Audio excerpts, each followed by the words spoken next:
Good morning, Prof. Could you check your screen if you can do some share screen, Prof? There should be the icon for you to share screen. Can you do that? Yes, I can share my screen. I can. There is a button here that allows me to share my screen. Should I share my screen now? Oh no, later, Prof. Okay. Yeah, Yeah, but there is a button that I can click on so that I can share my screen. Okay, that's good. All right. So yeah, so now you are becoming the co-host. Okay, so Fuyani is the MC for today's webinar. Yeah. Oh yeah. Yeah. Take it over, Fuyani, please. Okay. Okay, thank you. Good morning. Okay, good morning, and good morning for all, and good morning for participants. Okay, and this is to us all to thank God Almighty because of the blessing and graces we can gather and this great and a nice event and a special Ramadan for our Muslim and the fasting, I think. And then good morning all participants. Thank you for joining our webinar and grand launching IELA books Anthology 2020, Citations in Language Teaching and Learning in the New Normal, and our time for preparing an academic writing and academic writing. Okay, the first previously I say good morning and welcome to the Honorable Bapak Professor Dr. Pratisius Iwandono as the first speaker. Good morning, sir. Good morning, Ibu, and good morning. And the second, welcome to the Honorable Ibu Dr. Dwi Pita Heriawanti MPD. Good morning, ma'am. Dr. Pita, are you here? Dr. Pita? I think not yet. Dr. Pita. Bu Pita is on the way now preparing the laptop. Okay, thank you. Again, and then next, good morning and welcome to the Honorable, the President of IELA, Bapak Associate Professor Dr. Daniel Ginting, FFMPD. Good morning, sir. Okay, and then welcome to the Honorable Vice President of IELA, Bapak Fahmi, MPD. Good morning, sir. Bapak Fahmi, are you there? Not yet, maybe. Bapak Fahmi? Not yet. Okay. Okay. Welcome to the Honorable. And once again, I say thank you for all of the participants and to support about our webinar. And then before we start this webinar, okay, we ask pray, and then we can pray my good deeds rewarding even for all of us, and even we run smoothly and smoothly. Okay, we can pray before the webinar start. Okay, we can pray start.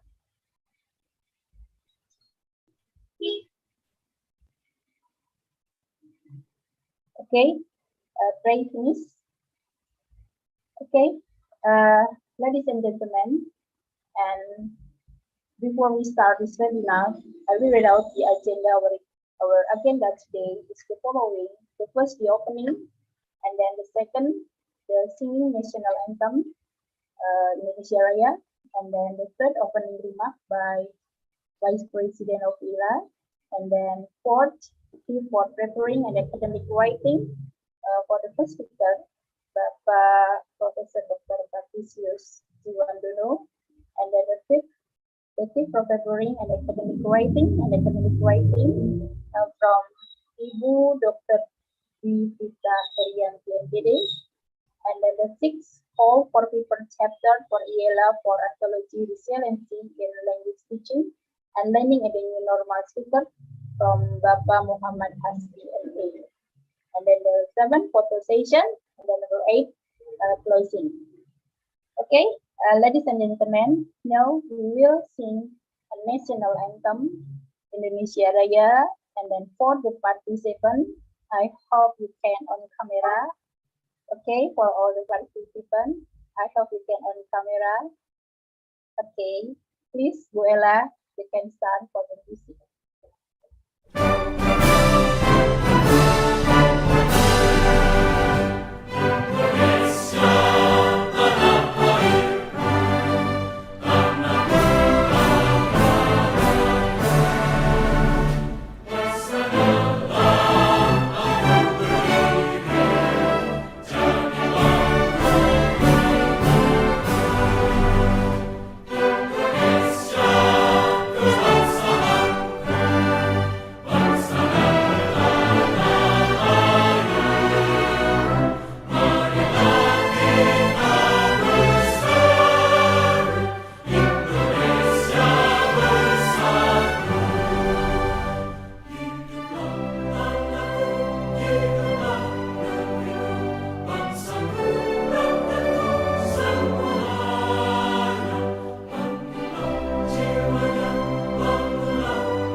Okay, thank you for your audience and for all participants.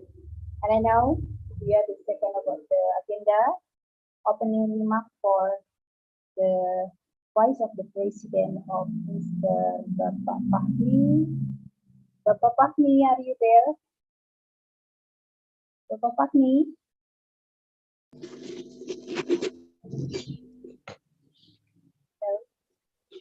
Pak Ginting, I think, can you handle with Pak Ginting? Yes, Okay. let me handle Okay, the speech. Ibu. thank you. Assalamualaikum warahmatullahi wabarakatuh. Om Swastiastu, salam sejahtera, namo buddhaya, salam sehat buat kita semua. Ladies and gentlemen, thank you very much for participating to IELA's webinar today. It is a great honor to have you here, especially the honorable speakers, Professor Dr. Patricius Istiarto Jumandono. He is the first vice rector of Universitas Majung. Professor Patricius is a very well-known expert in EFL. He is an expert in language testing, and he has written some books in methodology, and also he has published numbers of articles in national and international journals. You could find his name in Google, so it is easy for you. Once you type Professor Patricius Istiarto Jumandono, then you can find his biography. He is a very good friend of mine, and we work in the same university, ladies and gentlemen. And our second speaker is Ibu Dr. Vita, and she used to graduate from the same graduate programs, Universitas Negeri Malang. She has a lot of experiences in writing, especially academic writing. We are lucky to have those two speakers in our webinars today. So, Bapak Ibu, because we learn from those two experts.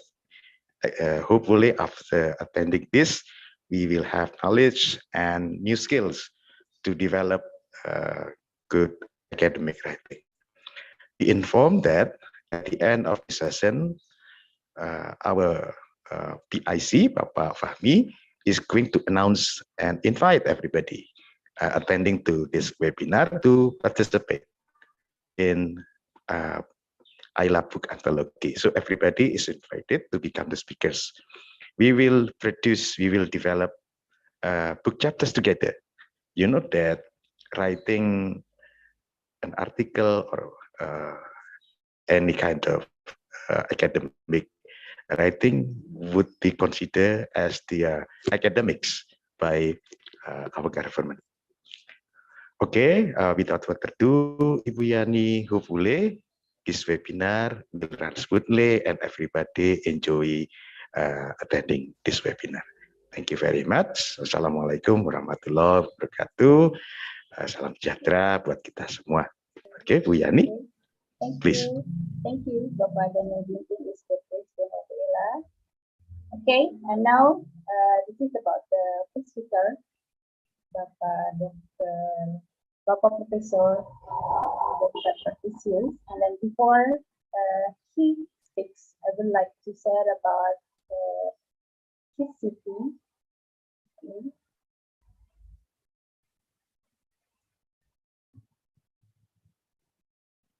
Okay,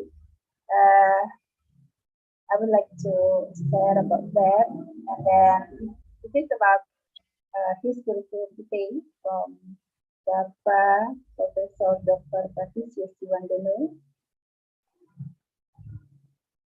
Okay, and then he was born in Malang, Indonesia on 6 March 1967, and then he earned his bachelor, master, and doctoral degree in languages education from teacher training education institute, now Malang State University. And then he also obtained a diploma teacher certificate from Victoria University, New Zealand, and he is now a professor in English language education at the Newsletter Department, Faculty of Language and Arts, University Maju, and he's currently vice rector for academic affairs at the University of Maju, Malang, and then he teaches languages testing, discourse analysis, general linguistic and research methodology. And then for the books, I think he has published 11 books, I think, so many books. Mostly of languages learning, strategy, language testing and research methodology, his interest and languages learning, discourse analysis and language assessment. Okay, this is about some of the examples about his book, I think. Okay, and then okay, I think it's time for Bapak Professor Dr. Patricius Siwandono. Okay, it's time is yourself. Okay. Okay, thank you, Ibu Yani. Okay, you're welcome, sir. Good morning, everybody. It's nice to meet you, although it's online. Just a simple request from me, if you don't mind. You can just address me by Pak Patrice. Yeah, of course, Bapak Professor Dr. Patricius is respected and I appreciate it, but to make things less complicated, just call me Pak Patrice and that will be okay. Yeah. Yeah. Yesterday I had a very historic moment. 2 years after the pandemic, I could start my face-to-face teaching with some of my students at Machung, and I was very delighted to see them face-to-face and to teach offline after 2 years. Being in pandemic is very hard on me personally.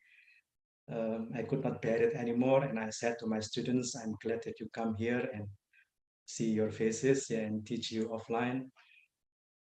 So hopefully on the next occasion, I will meet you all, the members and participants of IELA, face to face, and it would be a very delightful moment for me. Yeah, for me. Yeah, because we are still reeling from the pandemic, so it is understandable that we meet online now. But it's okay. Thank you, Pak Ginting, for inviting me to this event. I'm going to present some of my ideas, and I hope that you can respond to my presentation with interesting questions from which we can learn from each other and improve our knowledge. Well, I'm a professor and I'm a teacher, but still I am a learner. Yeah, I learn from everybody, I meet, from my students, from my colleagues, yeah, from the books that I read. So I never stop learning. Okay, so today's presentation is about several tips of academic writing. I'm going to present it within 30 minutes. And then after that, you have the chance to ask questions and discuss ideas with me. Okay, I'm going to share my screen.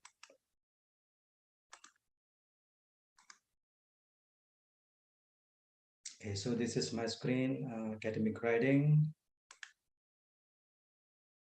Let me start the slideshow. Okay. That's Machung on the left. Yeah, that's my office there, with also with Bapak Ginting. We work there.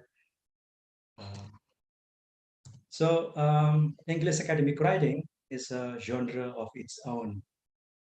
Now, being a genre of its own, it has its own characteristics. Yeah. One is that it uses specific academic vocabulary.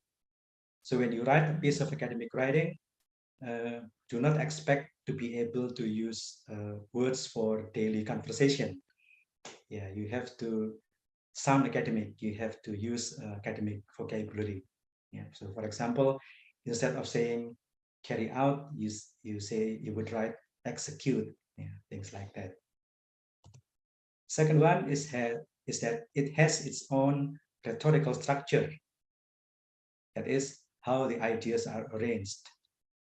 When you write academic essay, of course, you have to start with the background, and then you present your core argument, and then you present the support for your argument. And finally, you wrap up the whole thing.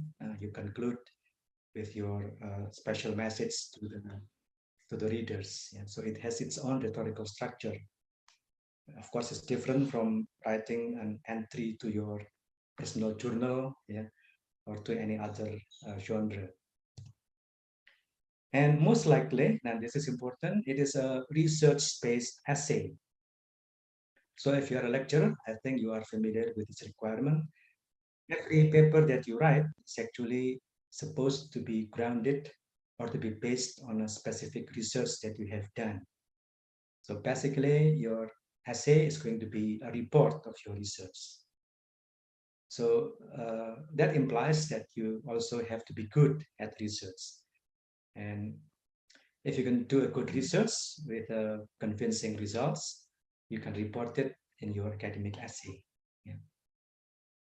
And of course, journal publishers and journal editors would gladly welcome your papers if your papers are based on research.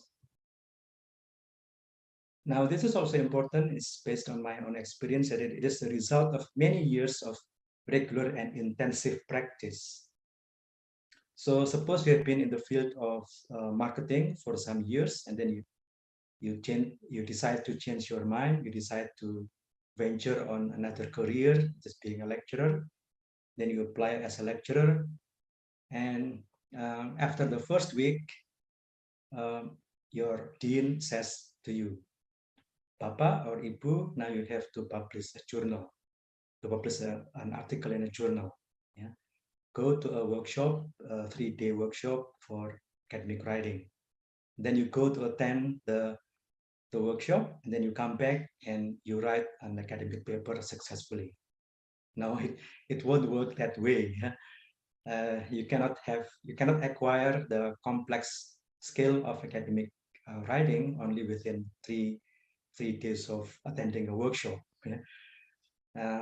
As I said before, it is a result of many years of intensive practice. Me myself, I started writing when I was about 10 or 11 years old in elementary. When I was in elementary school, I published my first story in Compass. So that was the starting point of my writing career. And since then, I continuously improved my writing. I also trained myself to write academically, and I published several articles when I was in college, only 20 or 21 years old. And then it continued like that until up to now. So if you have seen my publications that Bu Yani has displayed a while ago, that is the result of many years of practice. Yeah. So what I'm going to imply is that my point is that in order to be good at academic writing, you have to have an intensive practice. Yeah. Okay, now let me get into the characteristics of academic writing. Yeah. First is that it is used to express a viewpoint or argument. Most of the time when you write an academic essay, you'll have to defend your argument. You'll have to come up with an argument. We call it thesis statement in a paper. And then you have to defend it. You have to give support to it. You have to give citations or quotations from other experts who provide support to your argument. You have to provide data from your research. You have to provide evidence from different sources that essentially support your core argument. Yeah, so it's likely to be an argumentative essay. Then it focuses on clarity. You have to be clear. It also focuses on directness. You cannot beat around the bush. Yeah? You have to say straightforwardly what is it that you are going to say. Yeah? Of course, it's different from when you write a novel or a short story. That could be a different thing. But when it comes to academic essay, you are supposed to get straight to the point. Yeah.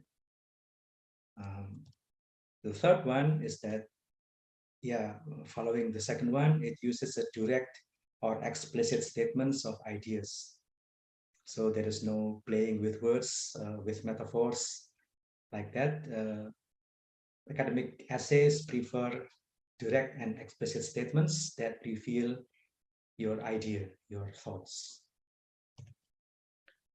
And it uses clear transitions markers to show relations between ideas. Yeah, this is important. And in my experience as a reviewer, sometimes I get confused when following the train of thoughts of certain writers. They seem to juxtapose their ideas without any clear transition signals, and therefore I kind of get confused how to connect one idea to the other because there is no explicit transition markers. Yeah, so the use of transition markers is important. Things like in contrast or in line with that, or on the other hand, yeah, likewise, things like that.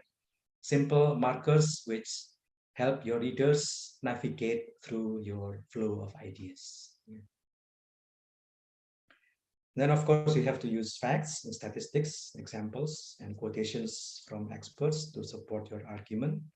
Again, it's a matter of convincing readers that your argument is sound and valid. You are supposed to be cautious in making statements. You do not come out, make a very strong claim, a very absolute claim, yeah. But you have to use a tentative tone rather than absolute and assertive claim. You cannot say something like, the theory is wrong. No, that's too strong. The claim is too strong and too bold. Rather, we'll probably have to say like this, the theory is not supported by the data. That's better. Yeah. That gives space for other people to come up with their own argument. But if you say the theory is wrong, then you close everything. Yeah, there is a tactful use of making a statement. And an academic essay is full with that. Yeah, the better you can voice your claim, the more acceptable your paper is. Yeah. Okay, then we come to the patterns of essay organization. It is sometimes called rhetorical structure. It's the way the author presents the ideas so that they are easily understood by the readers. I think you are familiar with this.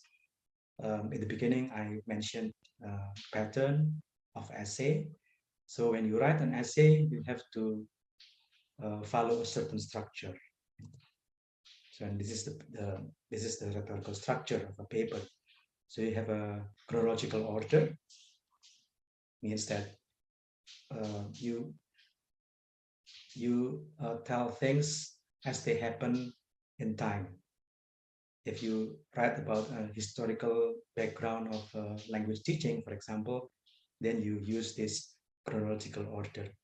What happened in 1965, 1950s, what happened next in 1970s, etc., etc. And then you have a logical division of ideas. You have ideas, and then you develop one idea, and after you finish developing it, you move to another idea, and so on until you reach the end. Also, you can organize your thoughts in cause and effect. You have the cause, and then you have the effect. Also, you can compare ideas, you can compare principles, you can compare theories. Yeah. Problem solution means that you present the problems first, and then you suggest the solution. Yeah, problem solution. And general to specific, this is wrapped in a quite memorable or easier to remember phrase: say it, define it, give examples to support it. So whenever you introduce a theory which you think is new to the readers, you have to say it, you have to write it, then you have to define it, then you have to give examples to support that theory or to support that principle. That is a simple formula that will help you to write a certain principle or a certain theory. Yeah. And then the order of importance or emphatic order, you discuss the most important idea first, and then you go down to the least important idea. So these are all the patterns of essay organization. This is what we call rhetorical structure. This is how we organize our ideas in a piece of academic essay.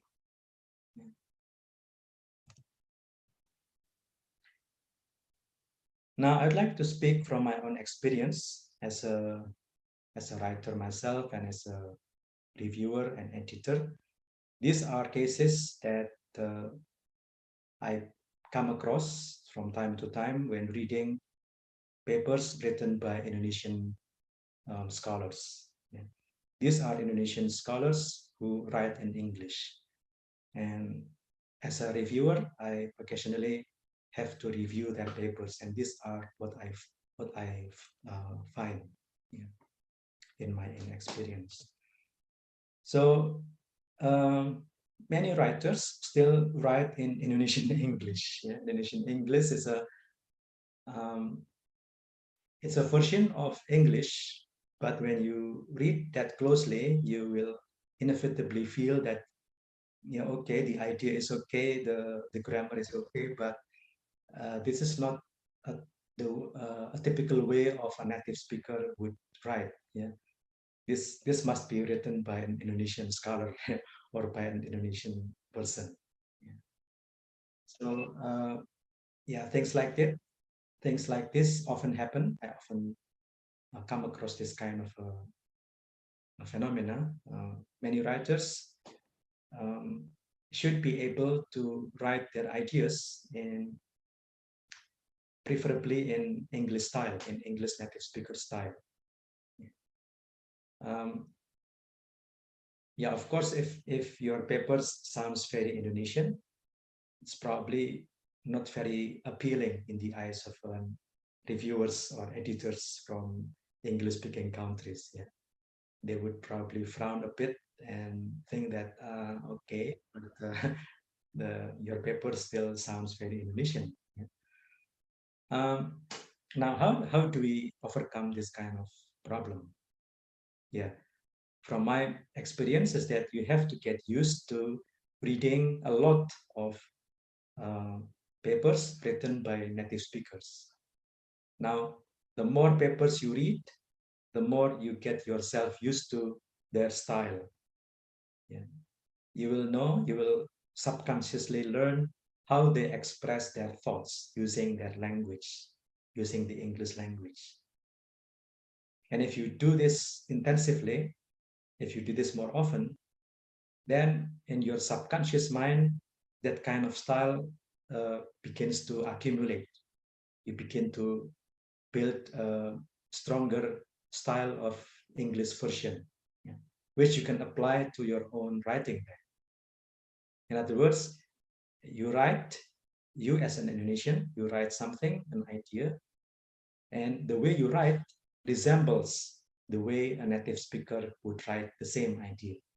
Yeah, and that's the idea behind the practice. So, well, actually, reading is not separable from writing. Without reading, there is no writing. If you do not read a lot academic papers, especially written by native speakers, then you cannot expect to write well. Yeah, so reading is closely intertwined with writing. Okay. Okay, the next one is grammar is important. Yeah. Occasionally, I ran into papers which are not very well written. Maybe the topic is good, maybe the topic is interesting, is even innovative, but then the grammar is poor. Yeah. So poor, that's so broken that sometimes I just cannot understand what the writer means, yeah, because of the severe mistakes in grammar. So even though your grammar still makes sense, but if you make many mistakes, then again, it won't appeal to the English-speaking editors or English-speaking reviewers. Yeah. Many times I come across this kind of a typical mistake. Yeah. This is written by Indonesian writers. Yeah. I suggest the students to study. Yeah, suggest something to do something is not English. Yeah. That's very Indonesian. If you want to have a perfect grammar, then you have to say, the writer suggests that the students do this and this and this. And in English grammar, the word suggest is followed by that plus the clause. I suggest that the students do this and this and this. And if you write, I suggest the students to do something, okay, grammatically, it's not very bad because other people can still understand what you mean. But then it comes to a very strict reviewer, then they would say that your grammar is not quite good. We suggest that you revise again your paper, or you use a service which will help you improve your grammar and things like that. Yeah. So my point here is that grammar is important. So never undermine the importance of grammar. I and Pak Daniel Ginting happen to be a lecturer of grammar, so we know how important it is to to have a good mastery of grammar.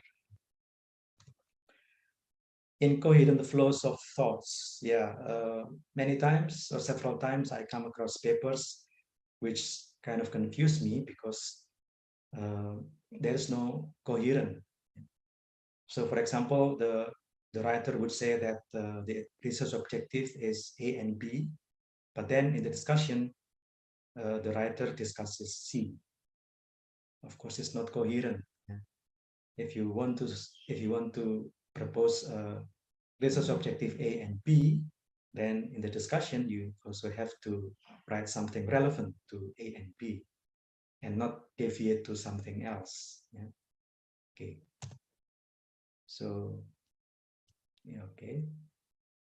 So that's speaking from my own experience as my experience as a writer and as a reviewer of several journals tells me that these are the things that Indonesian scholars have to improve. These are the areas for them to improve. Okay. Now there is two approaches to writing. Okay, one is a structured. Structured is, yeah, you go from planning, you plan your ideas, and then you go to outlining. You outline that this introduction would contain point A and B and etc. with subchapters, and then you begin to write the draft. You start from the introduction all the way down to the conclusion, yeah, and then you give the papers or give the draft to your colleague maybe or to a reviewer, and then you get the feedback, then you revise the draft. But this is a very structured approach, yeah. In my own experience, I have been using the next strategy from time to time, and it works, yeah. It's called a quick approach, yeah. So rather than following a strict order of the left column, in a quick approach, you write down your thesis statement directly. You write down your thesis statement, the core of the argument, because that's what your brain knows. Your brain knows that, okay, that's the idea. I want to focus on that. That's what your brain tells you. And so if you follow your brain or your mind, then you would quickly write down your core argument. So instead of thinking about the outline, you start directly, you jump directly into the core argument. Then you write it down. And that is what you have to focus on. And then you read a few sources and you cite the most relevant ones to support your core argument. So you read some publications, some articles in the journals, and then you pick up those which are relevant, which are supportive to your core argument. And then you cite them properly. Yeah. And then you expand your argument. Yeah. You expand your argument. And then you read the whole draft, and then only then will you be able to start your introductory paragraph. Yeah. So rather than following a strict order from planning, outlining, thinking about introduction, writing about introduction, and so on, you start with a very essential point of your core argument, and then you develop it. Yeah. Let me show you my paper, my own paper. Okay, if I by the way, how many minutes do I still have, Bu Yani? How many do I still have time, Bu Yani? Bu Yani? Yes, yes, sir. Until 10 o'clock. Until 10 o'clock. So how many minutes do I have? Have I been talking too long? Or still for 15 minutes? Yeah. Okay. Okay. Okay, let me share another screen.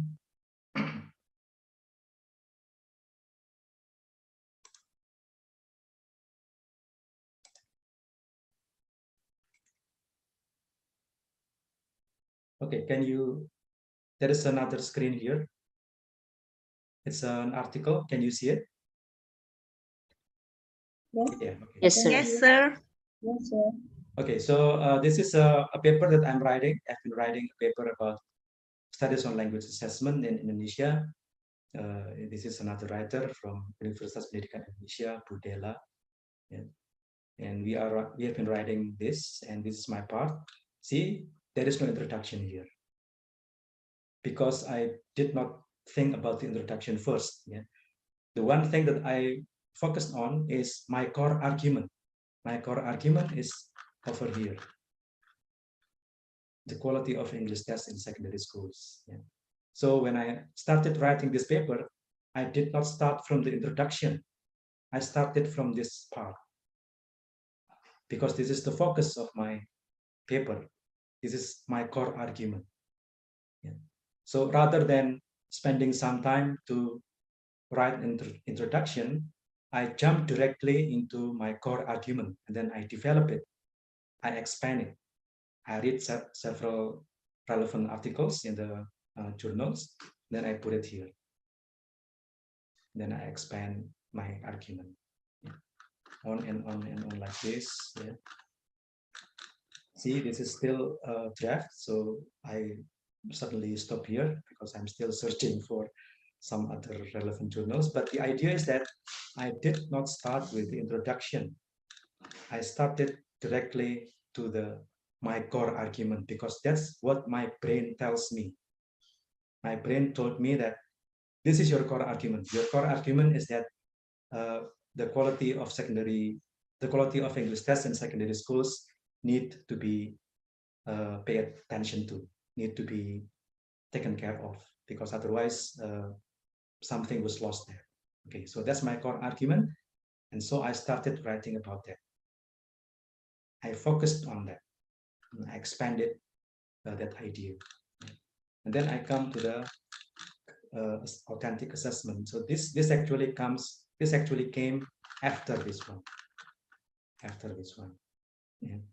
So this is another development of this idea. So as far as my experience can tell me, in most of my experience, I did not follow a strict structured order. I did not think about the introduction and then I started writing about the introduction and then I came to the content. No, I did not do that. I jumped directly to my thesis statement. Then I expanded my thesis statement, and only after my core argument has been developed relatively well, then I can begin thinking about my introductory paragraph. And to me, it worked. Yeah, I've been publishing several books and articles in journals using that approach, yeah, using the quick approach. Yeah. Okay, let me stop share this one. Oops. Going back to my PowerPoint slides.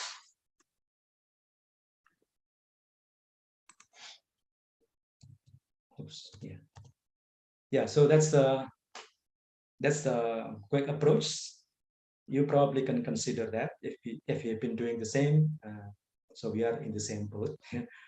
But if you have not considered that kind of approach, then you can begin considering it. Believe me, it works. Okay. Yeah, I guess that's all from me. Bu Yani, thank you. Stay safe, everyone, and stay healthy. Okay, thank you, Patrice.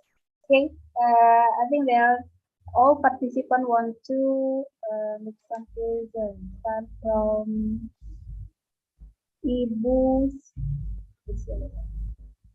Mbak Maya. Okay.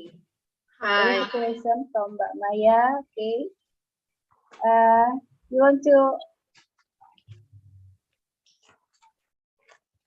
from Mbak Maya, what is the most important thing in academic writing and how do we publish our academic writing easily? Okay, Patrice from Mbak Maya for the question. Okay, can I answer quick directly? Yeah. Okay. Yeah. Please. What is the most important thing in academic writing? Is the most important thing is you have first of all, you have got to have the idea. You have to have the idea, but then not only that, you will have to be able to put that idea in written. And not only that, but also you have to make sure that your style conforms with the academic style, because it is academic essay that we are talking about. Yeah. So whatever your idea is, make sure that it is written in academic style. Yeah. And how do we publish our academic writing easily? Yeah, when you want to say, when your concern is how to get published easily, then you have to appeal to the preference of the editors, publishers. Yeah. Publishers like something that they will be able to sell quickly. So ideas will catch up very quickly because by selling that kind of book, they will be able to earn profit, right? They will be able to sell and get the profit from that. Yeah. So we have to pay by our money. Yeah. Yeah, so this is one of my obstacle in writing. Actually, I write many research every term of semester. I found some problems occurring in my students' way of study. So by research, I mean, what is it? Classroom research, actually. But this I stuck when I just finished. This is the problem, and how to treat them. I write a half. And how do I publish it? And then when I talked to my university, they said, you pay yourself. And then they, this is bad luck of me, because I have been teaching English as lecture English in not in my not major in English, actually in economic class. Yeah. Oh, so the problem is that because Yeah?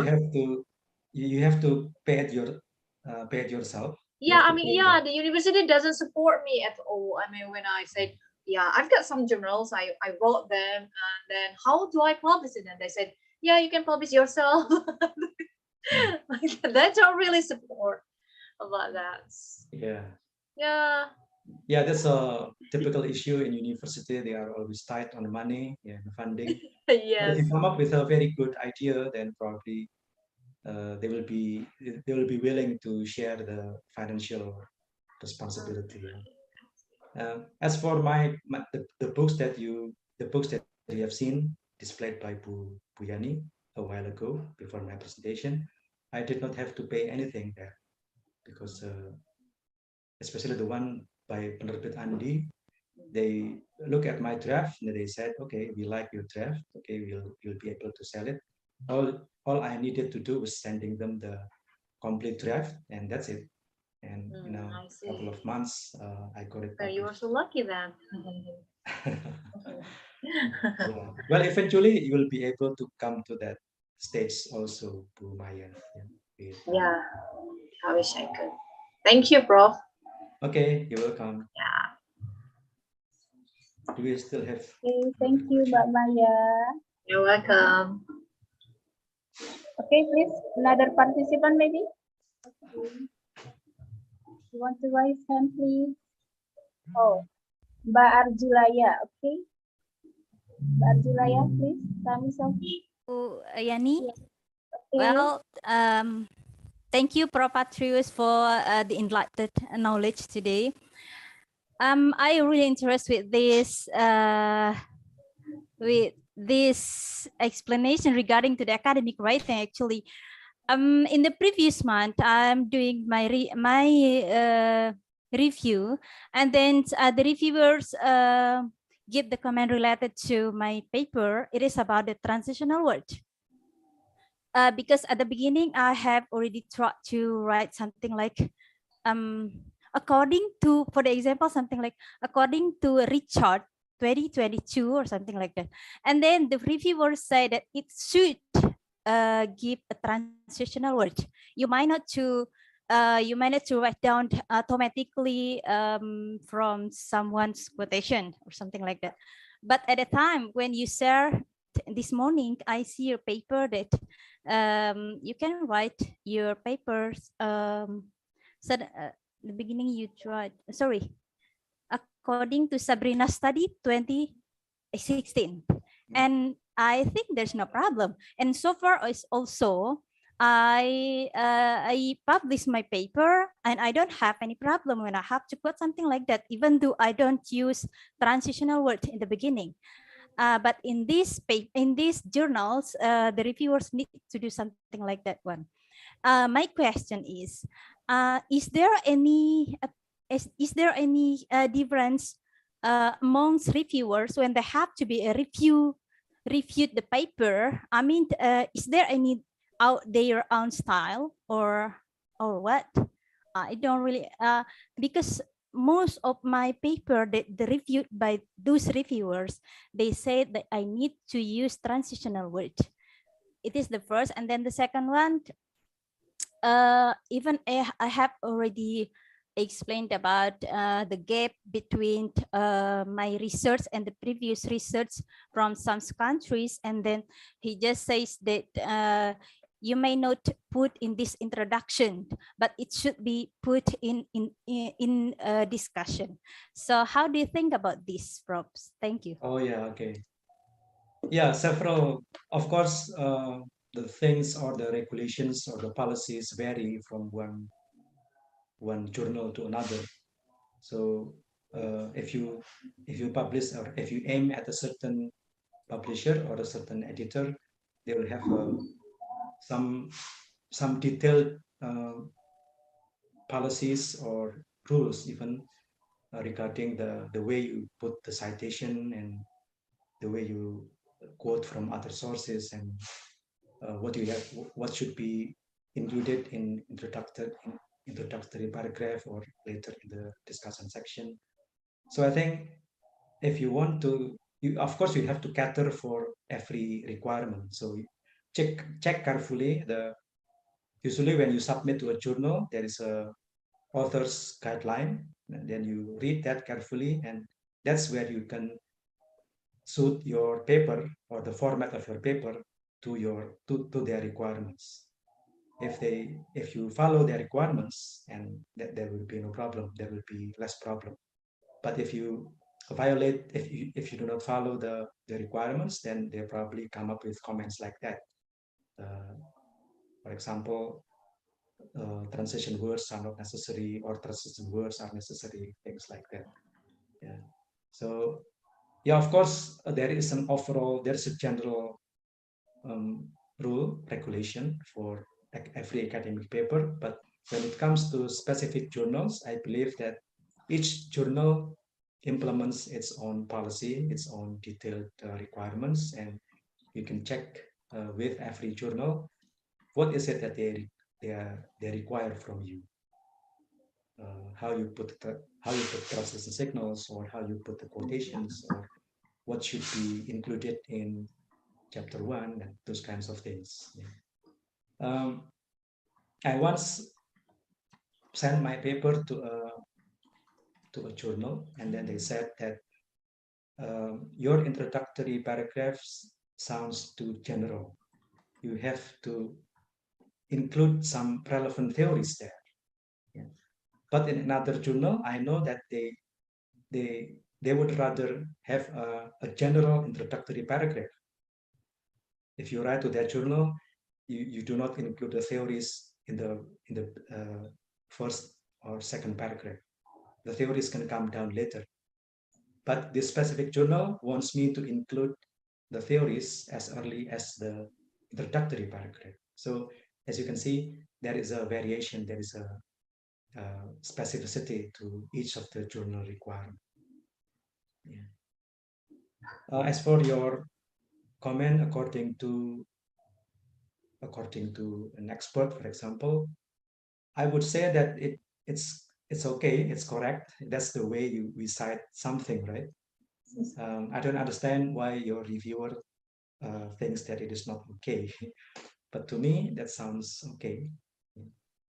Or maybe you have to check with the larger context. Maybe what the reviewer means by transition signals is that you probably did not put proper transition signals before that sentence or after that sentence, or yeah, maybe it depends on the context as well. Well, I'm very sorry that I have tried to review my paper. Actually, it is not the first time to follow the reviewer, but in these journals, I also really confused with this one, because when I see that actually in the beginning of my paragraph, when I use according to blah blah blah blah, there is no I think it is not need to put the transitional word in the beginning, and it is the first. And then the second one, regarding to the academic writing, when we have to compare the gap, I mean, when we have to write the gap between our research and the previous research, I think, and so far, and when I read some experts that about how to write our introduction, I wrote something like that one. But in this journal, I just confused with the reviewer, because the reviewer said that it should be put in the discussion, not in the introduction. So the next question is there any specific requirement for the reviewer, or should it is available for us to ask the editors of the journal, who are the reviewers, Prof, to know how is the actually the reviewer? It is the reviewer is available to review this paper, or actually he is a new reviewer, or is it available next when we are going to know the reviewer, we can ask the journals editors, or how do you think, Prof? There are some specific demands for the reviewer. I mean, there are some specific requirements to be reviewers. Yeah. If you apply as a reviewer, then you have to follow a strict code of conduct and also the technique of reviewing. And that's where the details are different from one journal to another journal. And that's when they have to,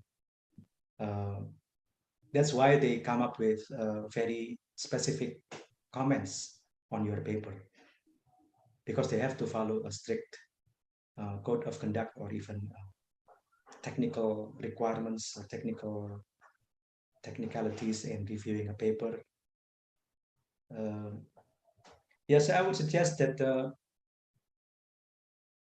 if you apply to a specific journal, then you follow closely what is required for in that journal regarding the way you cite the quotations, or you cite the sources, the content of your introductory paragraph. Yeah. So things might vary, but the principle is the same. When you write an academic paper, you have to come up with your own ideas. You have to defend your argument, and you also have to back up with the theories. You have to support them with the theories, and as to where the theories should go, that is dependent, or that actually depends on the policy of the reviewers, and who themselves have to follow a certain technique or a certain requirements in reviewing. Yeah. That's what I know. Okay, thank you, Prof. You're welcome.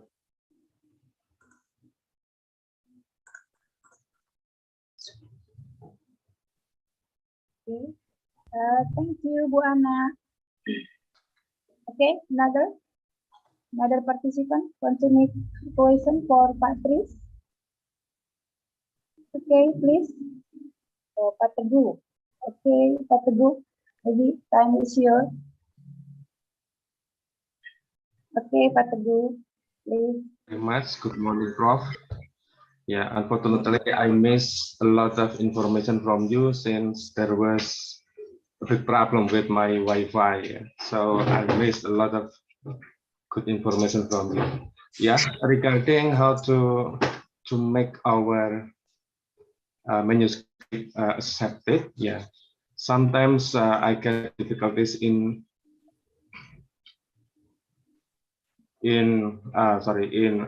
formulating the gaps of the study, yeah, because sometimes once I was rejected by one of the journal because it was stated that my gap was not clearly stated. Yeah, what I would like you to tell me and tell us is that how to make our gaps convincing, so our manuscript will be accepted. Thank you very much. Okay, Pak Teguh, thank you for the question. Yeah, the gap, as I can understand from your explanation, is what other studies have found and what areas have not been explored sufficiently, and that leaves the gap in the information or in the body of knowledge, right? So in order to capture the most recent gap, I think you can start with the way you search for the latest publication, the so-called state of the art. The state of the art is the most recent development in the field that you are writing about.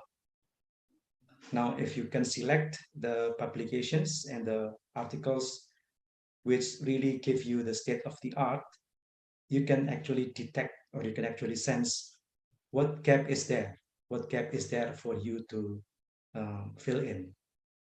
Yeah, so if you are familiar with the use of Mendeley or connected papers, yeah, there is a website called Connected Papers. Yeah. You can utilize this in order to capture the most recent publications.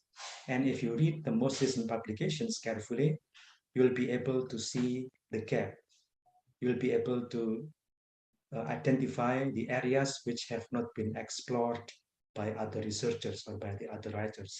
And that's where you can go to offer your ideas, to offer something innovative, to present or to fill the gap somehow. And so, yeah, I think it depends on how you search the publications in such a way so that you can capture the gap, and the gap exists there, implied by the previous studies or the most recent publications in the topic that you are interested in. Okay, thank you very much, Prof. Thank you. Okay, Pak Teguh. Thank you. Good luck. Okay. Another participant? Maybe one question again, Patrice. Okay, it's okay. One more? Yeah. Okay. Yes. Okay. Okay, for all participants, want to make some question? One participant again. Okay. Please. Another question, maybe. Okay. I think it's enough. No question again for Patrice.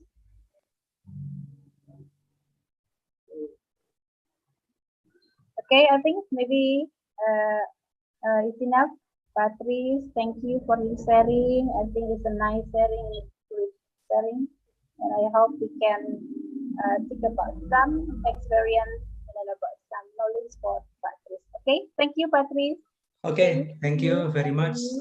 If you don't Patrice. mind, you can check my YouTube channel. I have also a YouTube channel, just Okay. called Patrice Juwandono and YouTube, and I share some of my ideas, some academic papers, academic ideas, Okay, teaching. Yeah. Okay, thank you, Patrice. Okay, thank you.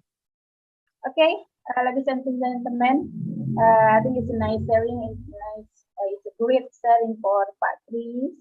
And today we have got a special woman, a great woman, Ibu Dwi Pita Heriawati. I think we can hear about her experience, and then she's from Universitas Negeri Malang.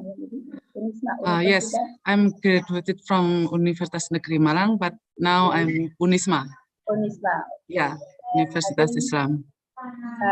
She has got many experience writing about something, and then she wants to sharing about her writing, and then okay, I think time is yours, Ibu Sita. Okay, thank you very much, Ibu Yani Sri Mulyani. Well, Bapak Ibu, Assalamualaikum warahmatullahi wabarakatuh. Selamat pagi, salam sejahtera untuk kita semua.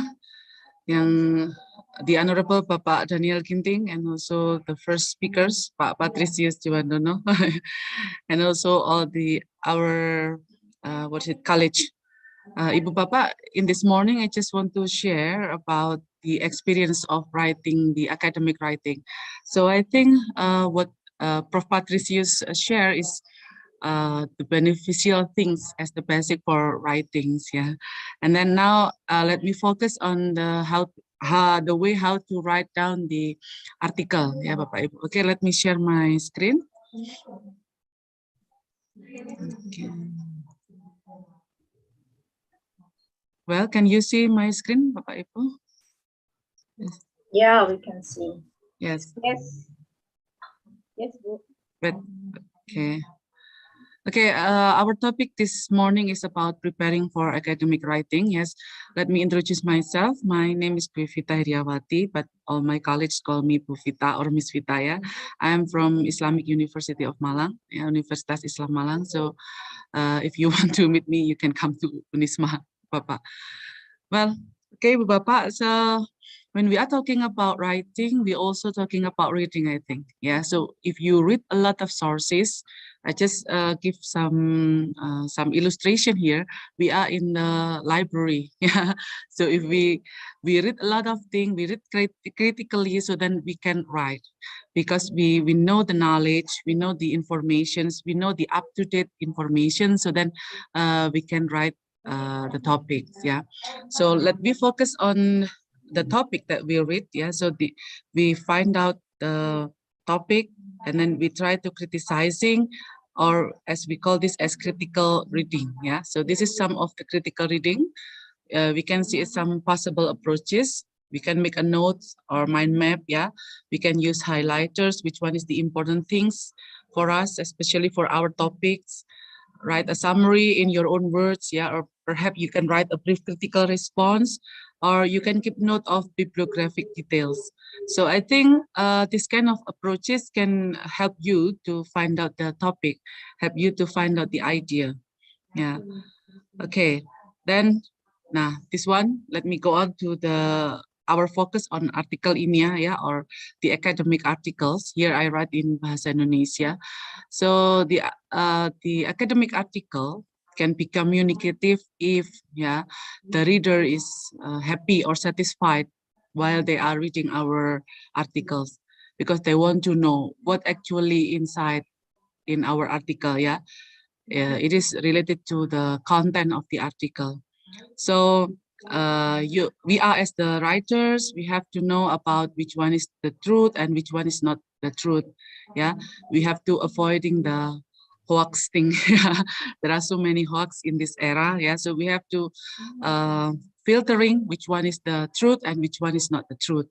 Okay, so you have to know about the grammar, as Prof. Patricius explained it before. Yeah, grammar is also important. Yeah, we have to know the structures and also the procedures and also the process. Yeah, that's not only ujuk-ujuk jadi gitu, tidak bisa ya. So we have to know the background.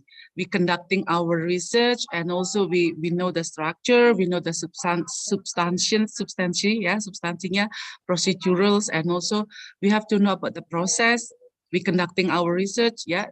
We know the methodology, the product, and also we come up to the article. Yeah. Okay.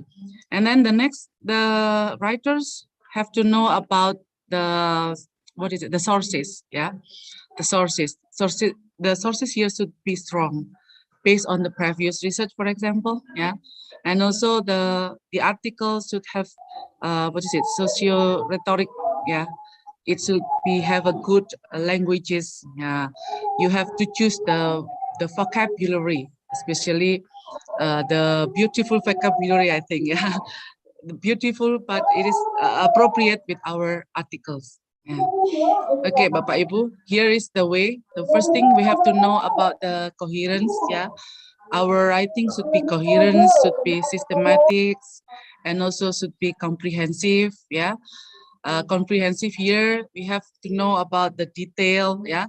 We have to describing the theme, yeah.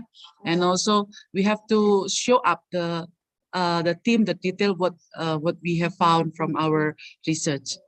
Here is the comprehensive, because the reader don't want to know another thing. The reader only want to know about our thinking. They choose our article because they want to know inside of our article, yeah, the content of our articles, yeah. So how we make them satisfied? So of course, our product, our articles should be meet with the reader expectation. They want to know about the descriptions of the research. They want to know about the theme, the detailed theme, and the result of our research. Well, again, that should be logis. Ya, logis itu ide mas, I think ya.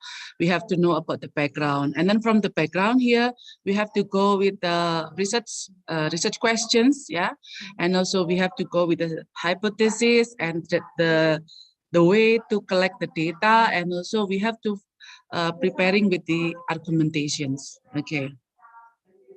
And the next one, of course, cohesive. I think in academic writing, yeah, Ibu Bapak already knowing about coherent, cohesive, systematic, logis, and so on, yeah.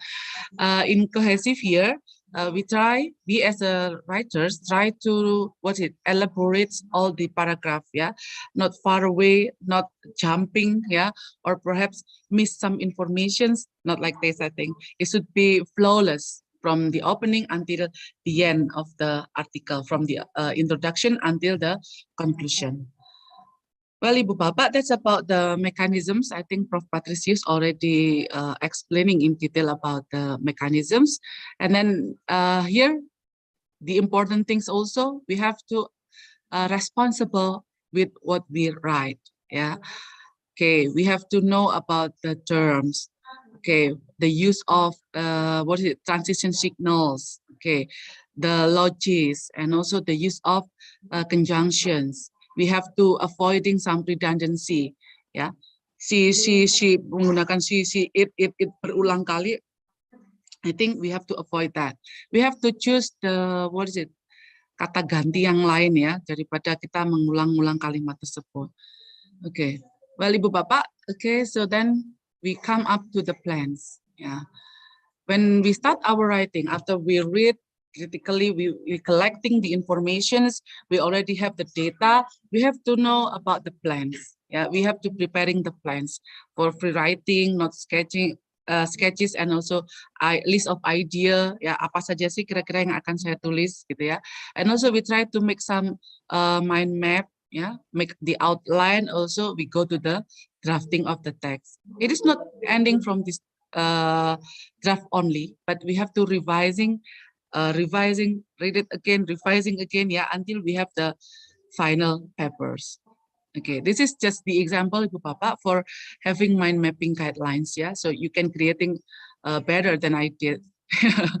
Okay, then we have to go. What the technique do you use to develop ideas in your writing or signposts? Yeah, the signpost or the conjunction is also important.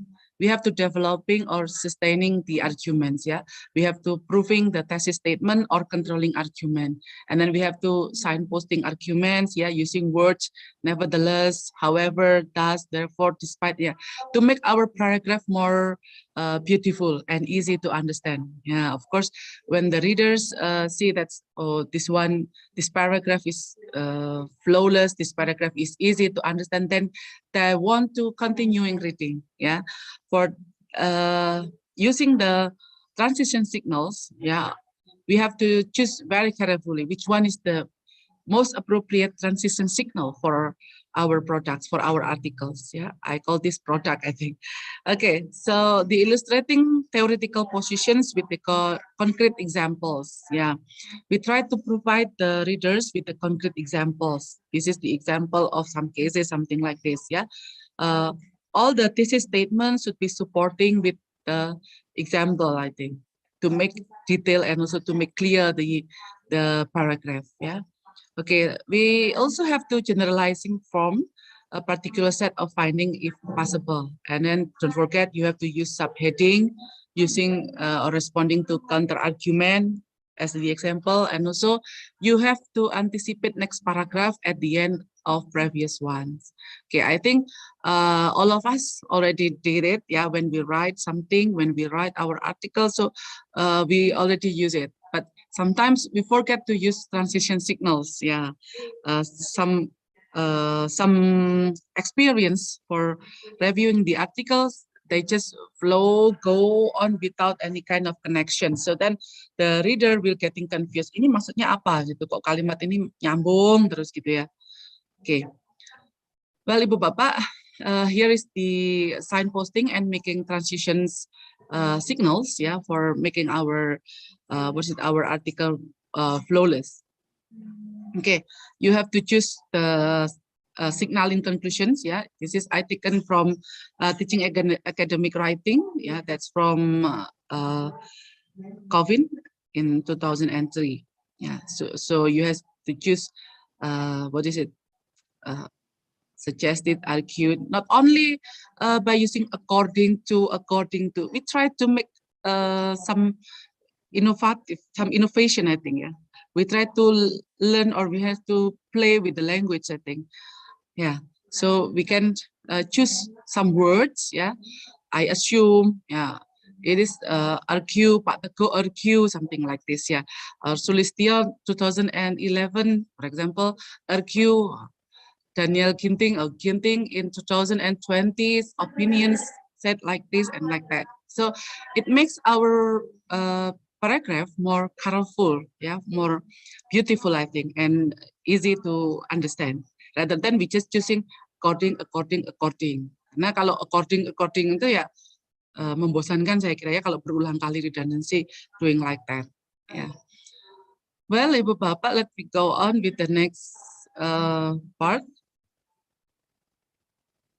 Here is the examples of citations. Yeah, I think if you familiar with Zotero or familiar with Mendeley, so you just typing and then you enter, you click enter, then the what is it?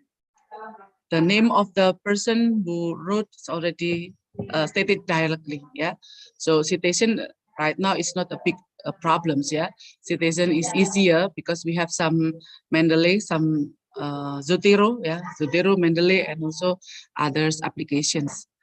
Well, here is the way to, what is it, to formulate it, the title of the article. The title of the article is the first part of article, which serves to identify the contents of the article. Yeah, and also it's showing what we want to write in our article. The title here expected to be short enough, specific, and attracts the reader's attention. Maximum 15 words. Yeah, biasanya not too long and also not too short. Yeah, as long as it covers our intentions, as long as it covers the theme, so then the title should be what is it? Bombastic. What I say, it is bombastic. Yeah, what is make some what is it? Menggelegar gitu ya, ada anu sendiri gitu. Waduh, judulnya sudah seperti ini. Apa nanti isinya gitu ya? Make the readers interest to choose our paper. Okay. Although the title is short, but it should be fairly informative and clear. It a must, yeah. It is a must. So the title, our title should be informative and also should be clear in describing the content of the article. So we have to be careful in choosing the words, yeah. Again, we have to be careful in choosing the words, as well as contain some keywords useful for indexing and information transmission. So in this case, we have to be careful which one, the words that we can use for formulating the title.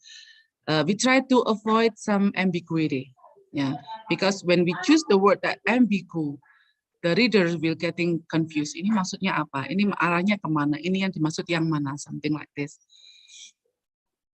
Well, after we formulated the title, then we go to the abstract and also keywords.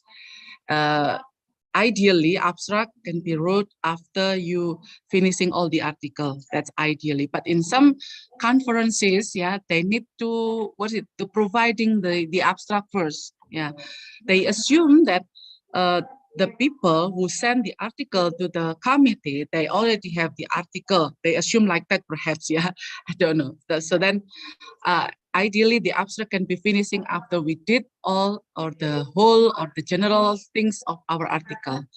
The format of the abstract, we can use the capital, bold, in the middle or in the left side. Yeah, it depends on the guideline for every journals. Yeah, every journal, they have their own author guidelines. So we have to follow this. Okay. We also find the example from the journals. Yeah, as I told you before, it also depending from the author guideline in every journals. Yeah. Okay. Abstract is an important summary for overall research that includes objective. That's the point. Yeah, should be mentioned in our abstract is the objective. We have to formulate the objective of our research and also the method. The clear methodology that we use in our research should be inserting in the abstract, and also the result and conclusion in brief but clear. Yeah, the result and also the conclusion. Commonly, abstract only written in 150 and also 200 till 200 words, maximum 250 words. There is no abstract in 1,000 words, nggak ada tuh. Abstrak 1000 kata gitu ya, kepanjangan saya kira nanti jadi introduction gitu. And also the next is doesn't contain information or conclusion that are not in the manuscript. We cannot manipulate this, yeah. So all in the manuscript should be summarizing into the abstract. We cannot manipulate giving the sentences, misalnya untuk memperindah ini artikel saya akan tambah-tambahi sendiri dengan dengan conclusion yang tidak saya sebutkan di manuskrip saya. Nah ini sebuah pelanggaran ya, nggak boleh ya Bapak Ibu. Okay, that doesn't contain unexplained tables. Yeah, we don't need to mention the tables, illustrations, references, abbreviation, and acronyms in abstract. That's pure the conclusions of our research, the conclusions of our manuscripts. Again, the content is about objective, method, result, and conclusions. Okay, we have to make sure that the findings are presented with the real fact. We have to concluding that's the finding of our research is only this, something like that. Yeah. So in other case, we have to make sure that the findings are presented with the real facts. Okay, not repeating words. Again, redundancy is forbidden. Yeah, phrases, facts, including the title. Abstract is not is only one paragraph and must contain keywords. Commonly, we have about 5 to 8 keywords. Yeah. And then the keywords are words that contain the key concept discussed in the article. Yeah. For your information, abstract, this is usually used in abstracting for retrieval system, either electronic or print. Jadi yang pertama dilihat biasanya abstraknya dulu, gitu ya. Abstract can be written in past tense. Yeah, that's the grammatical rule, I think. So I think Ibu Bapak already understand about this. Well, we go to the next part of the manuscript. We can going on to introductions. Yeah, so in introductions that contain the reasons why we do our research, hypothesis, and the objective of the study. We have some reason from the previous critical reading. If you read a lot of sources, if you read a lot of information, then you can write down the introduction easily. Yeah, so the introduction here, commonly it contains of research objective, yeah, hypothesis, and also why we choose that topics. Okay. And then in introduction is different from review of related literatures. Again, it is different from review of related literature. In some article, in some journal, they separated between the introduction and review of related literatures. But in some journal also, they combining between review of related literature and introductions. It depends on the gaya selingkung dari jurnal tersebut, ya. Okay, we go to give the author chance to get readers understand the background and the research issues. It is the related research issues with our topics. Okay, we have a systematic descriptions of the flow of thought in the identifications of research problem and the importance arguments of the research problems. This is the important points also. We try to focus on the research problem, do not widen so that the reader's thought become unfocused. We try to focusing the information for the readers, yeah, especially based on the topic or based on the theme that we have choose. Okay, contains also about literature review, especially regarding up-to-date information around the issue underlying the research. So we call this a state of the art. We have to deciding the state of the art, yeah. We have to avoid secondary sources, prefer the primary sources. Okay, then the next one is also contains about the research objective. Mostly introduction written in present tense, then commonly only 2 or 3 pages for introductions, and 4,000 to 6,000 words for the whole articles. Okay. This is the theoretical basis, also sometimes including in introductions. Yeah, This theory must have significant relevance to the article, that we have to choose which one the theory that's having the significant relevance to our articles. And the next one is the researcher's positions and of the significant articles should as much as possible appear in the introduction part in order for the readers to be able to capture and understand the directions of thought, approach, and paradigms. Okay. Tell what is interesting about your article compared to previous finding and result. So we state our positions. If the previous researchers talking about that, so my research, even though I have the same topic, even though I have the same themes, then I have my position. So this is my significance result, yeah, significant result from my research. So you will avoid some plagiarisms, Bapak, because you have your own positions related to the finding of your research. Okay, about the method, yeah, we come up to the methodology, and then the method should be complete research conditions should be reflected in research method, and also the research method should be able to explain in detail how the stages of conducting the research, making it possible for others to repeat the method with a closed-term result, and also use of chart or sketches allow for display in research method, and explain the statistical procedure for data analysis, if any. Yeah, sometimes if we conducting qualitative research, we don't need to present it the statistical procedures. So we have to know the research method only mentioning the type only. For example, the social science and humanities, it is sufficiently mentioned ethnography or hermeneutics, textual analysis, phenomenology, and so on. So no need to be described in detail, because when we write our manuscript, the readers only want to know what is the result of our research. They can learn about phenomenology, ethnography, hermeneutics, and so on, yeah. Experimental research, something like this, ex post facto, and so on, from the books of research methodology. Yeah, there are a lot of research methodology books, so then the readers can learn by themselves through that books. Yeah, so in our research, we try to avoid to be explaining the details of the design of the research. Yeah, okay.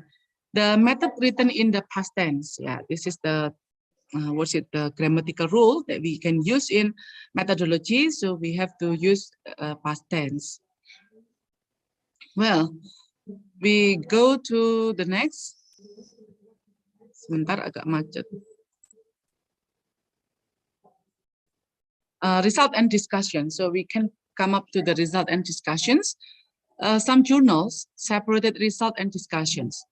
Yeah, so you have to see the guideline for authors. But some journals also, they combining, or they have one point in result and discussions.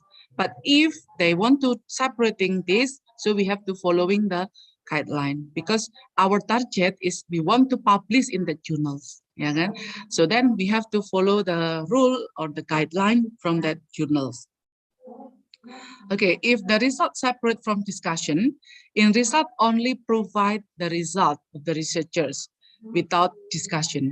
So if it is separated, so you have only presenting the result. In discussion part, we are as the researchers write the discussion related to their findings and the previous study. Discussion only discussion, finding only finding. But if it is combining together, so we can elaborating together. Yeah, okay. So we then providing with the result of the research briefly. Use the simple past tense, avoid the ambiguity sentences, use table for explaining the simple data, and don't forget for complicated data, use the graphic. Yeah, don't put the picture from another research. Yeah, the data, the table, and also the picture, it should be our own pictures. Yeah, our own table from our research. That's not from others' pictures. No need to mention that. Okay, write in systematic way. Yeah, and also you have to provide your information in discussion part in chronological order. Yeah, it should be chronological order. The first one is like this, the second is like this, the third, and so on. This is the table for our first findings, and this one is the second table of our second finding, and so forth. Yeah. Well, Bapak Ibu, in your paragraph, you don't need to repeat the same number as explaining in the table. Yeah, you only describing about the table without repeating the number with the same things. Yeah. Okay, if you want to emphasizing the result of the study, you have to use synonym or another way to describe, such as in percentage or etc. You have to refer to your table if you want to show the number based on your result. Okay, commonly in international journal, they avoid the statistical words such as treatment significantly different, right in the discussion part, and so on. Okay, you have to written in clear and also brief. Okay, in discussion, commonly using two tenses, there are simple present to reporting the result of the study and past tense to refers to the previous study. So it is to differentiate the terms, yeah, we have to reporting and also refers to previous study. In discussion part, which need to be discussed, what is the result that may be according to hypothesis or not. Yeah. We try to use the systematic thinking frameworks that will support your conclusions. And then the implication or the theoretical and also application need to be recommended in discussions. Well, this is the part of the conclusions from our article. Yeah, the conclusion should be based on the result of the research. That's the point. Should be based on the result of the research. You can, summarizing, or you can paraphrasing from the whole result of our research. It can be one paragraph only. Yeah, I still remember when the first time I was publishing my article to Scopus. Yeah. My supervisors, Prof. Alice Hauka, come to me and then ask me to make it only one paragraph, but it should be clear and also should be detailed. It is based on the result of the research. Okay. Well, this is the acknowledgement, if any, Bapak. So if you got the funding from the governments or from your university, it is important for you to mention the acknowledgement. Yeah, okay, to say thank you for the funding or the contributions to our research. Okay, this is the writing tips. I think Ibu Papa already know it. Yeah, you can making some planning, outlining, drafting, and until finishing. Yeah, you have to read regularly. You try to make some some proofread. Yeah, from other friends or from someone else. Okay, you can reflect on your own writing practices and then keep a notebook or learning the journals. Yeah, I think that's the tip for writing, Bapak Ibu. So we can start our writing start from now. Yeah, if we never start, so we never finish. We starting step by step, word by word. So every time, for example, every you remember that, oh, I have to write something like this, so then you opening your laptop and writing something like this. Okay, making time for writing. Yeah, you have to write throughout the course, do free writing and also writing groups. Yeah, we make some groups just like in IELAs. Yeah, I'm really really proud with IELA because we supporting each others for writing, for academic writing, especially not only for articles but also for books. That's a great great chances for us for producing the articles or producing the manuscripts. And also you don't need to wait until you feel ready to write. We never ready, Bu Bapak. Yeah, if you want to say besok saja deh, besok saya siap, you will never ready. Just starting now. You have to starting now, because when we are waiting until ready, we never ready for writing. Nanti malah banyak alasannya. Okay, and then this is the tip to find reputable journal. I think Ibu Bapak already know it. You have to go to Simago list, find the journal, and then check the indexes, yeah, quartile, something like this. You have to let practices, and after you find the journal, and then find the guideline, yeah, for the author from the journal, and also send the article through their OGS. And then right now from what is it? From the journal, we can find it in Sinta also, yeah, not only for Simago, but we can go to Sinta, yeah, and also WOS, yeah, WOS. Okay. Okay, Ibu Bapak, that's all from me. This is the resources only, and thank you. I just opening the question and sessions, if any. If not, yeah, no problem. Thank you, Bu Yani. Thank you, Bu Vita. It's a nice Yeah. speech. Okay, for participants want to make question for Ibu Vita.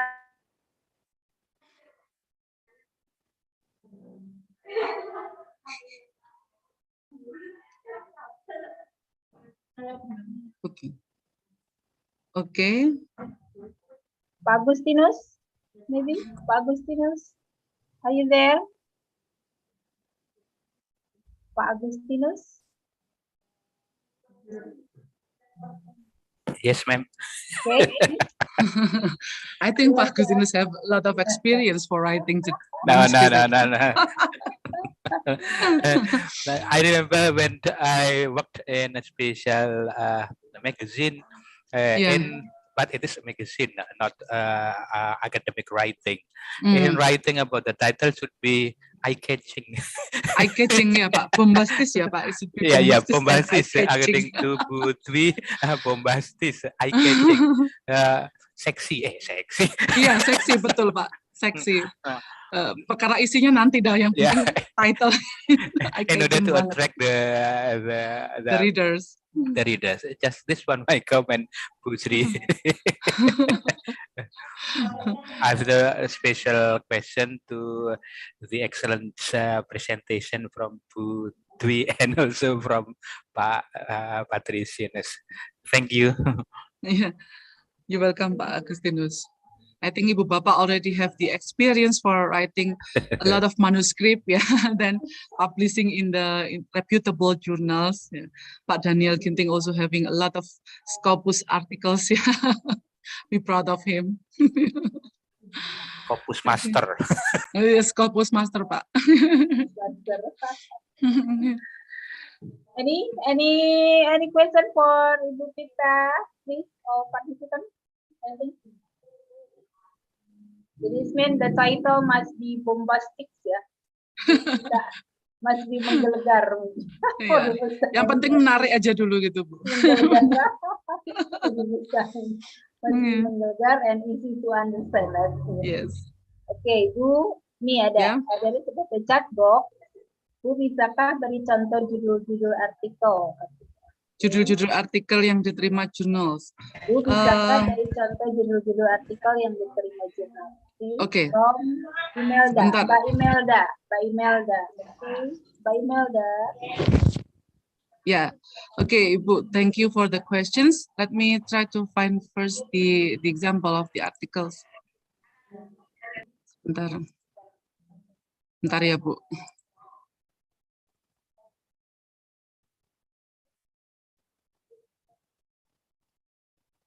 Ini saya berikan contoh my articles that publishing in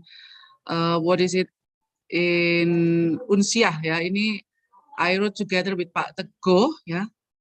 Please, I will share it.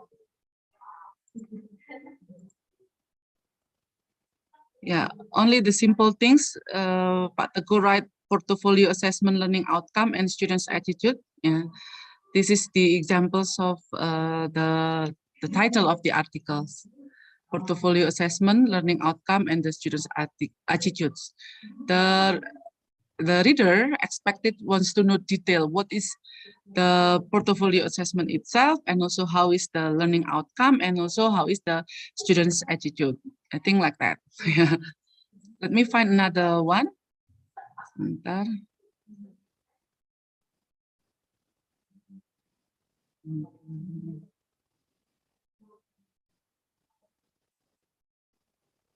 Sebentar Ibu Bapak, let me find.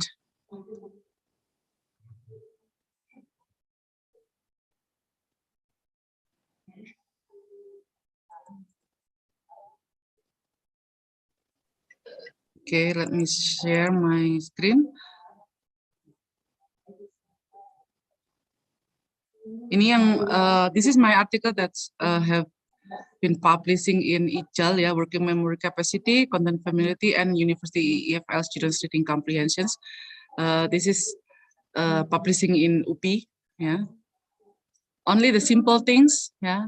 Try to find the simple, clear, and also for me that's interesting. I don't know for for others, yeah. But I expected this is interesting for everyone. Okay, still have many things. If you want to know the detailed examples about the title of the article, then you can go through that journal that you are supposed to publish in that journal. Jadi Bapak Ibu bisa ke jurnal tersebut, kemudian browsing kayak apa sih kira-kira yang diminati oleh jurnal itu, gitu. Ya, Scopus ataupun National Accredited Journal or Scopus Journal, I think have the same things. Okay, that's it. Thank you, Bu. Yeah, Bu. You're welcome. One question from Pak Zoaria, ma'am. Yeah. What is the Yeah. best method for paraphrasing the idea that we take from the original book paper, so it can prevent us from committing plagiarism? On the chat Paraphrasing, yeah. On the chat book. Yeah, I think for paraphrasing, the best way to paraphrasing the words from the books, yeah, you have to understand the content. Yeah, we need the critical reading again. Yeah, we have to read all the point, and then we try to making a note. Try to make a note, take a note about, oh, this one is the important thing from that paragraph. This one is the important thing of that paragraph. Then we try to make some summary, or we can retelling by using our own words. Yeah. So I'm sure that if you do this, so then you will be avoiding from the plagiarisms. Ya, tapi zaman sekarang sudah canggih saya kira ya. We can using Quillbot, yeah, Quillbot, or perhaps Grammarly, yeah, to make the paraphrasing easier, yeah. But if you want to do manually, the point is you have to know what's the point that you read, yeah. Okay, after you know the point of the thing that you read, then you can retelling again by your own words. Then I'm sure if you do like this, you will avoiding the plagiarisms. Karena I believe that everyone have their own way to retelling. Even though I did with Pak Daniel or with Pak Teguh the same things, but when it's retelling by me, of course, the languages will be different. Yeah, the style will be different. Yeah. Okay, I think that's all. Yeah. Okay, thank you. Yeah, you're welcome. Bu. Maybe, Pak Daniel, you want to make Yes, ma'am. Okay, thank you very much. Yes, yeah, I think we are lucky to have Bu Vita. Once she said to us that it is important for us to pay attention to the status of the journal, especially when you are submitting to the journal index in Scopus. She said that you need to check Schemago. Yeah, I just want to add some information regarding this issue. Because as far as my experience is concerned, in addition to Schemago, I think you need to go to scopus.com. Ibu Vita, could you help me to share screen in your computer? Yeah. Yeah. Which one? Because Schemago is drawing the data from Scopus. Yeah. And Schemago does not update the data quickly. Yeah, that's correct. Yeah, will you wait a moment? Yeah, so I'm going to show you everyone. It is important for you to check the status of the journal, whether it is continued or discontinued, because once you submit your paper to discontinued journal, well, it is still considered the publication, but then the credit is not as many as the one when the journal is in the status. Okay, there you put in the right side, yeah, there are author search and sources. When you click author search, then you can identify your Scopus ID, yeah, something like that. Okay, okay. Back again, Ibu Vita. Okay. Okay, sources. Okay, now in the sources, Ibu Vita. Yeah, wait a moment. Okay, here you go. Oh, There that's is mine. Ibu Vita. Yeah? Okay. That's Now mine. sources. Yes. Okay, and then in the below sources there is subject areas. Change title, Ibu. Yes. Title. Okay, now type the journal, Ibu Vita. For example, Your journal table. maybe. Yes. Or I just give maybe table journals. maybe Asia Travel Journal. That's considering SQ1s, yeah. Yes. Asia Travel Journal. All right, here you go. And then click Asia Travel Journal. Yeah, click that. Okay, you have to look at the coverage year there. Okay.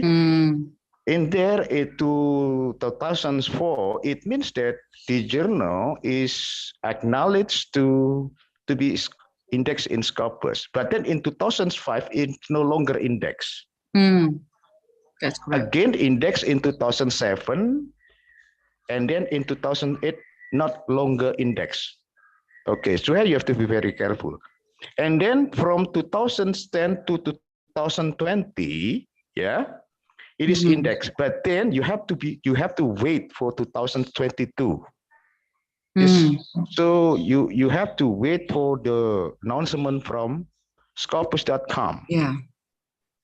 Yeah. Sometimes when the coverage year of the journal from this year to another year, it means that, for example, yeah, 2010 to 2020, for example, like that.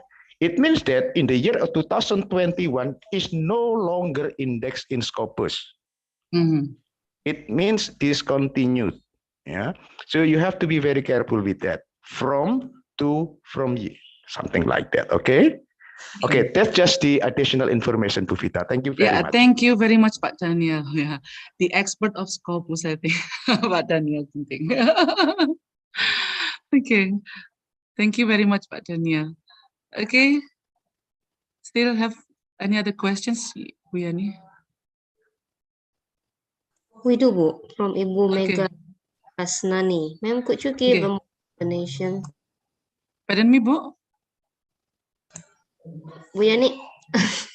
Bu Yani is still muted. From Ibu Mega Reski Hasnani.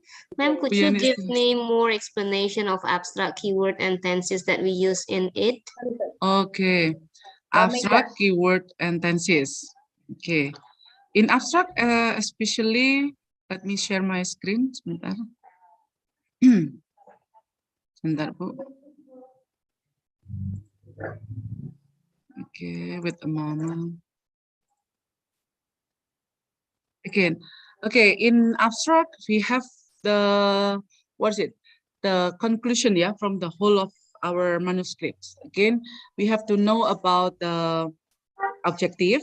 That's the point that we should write in our abstract.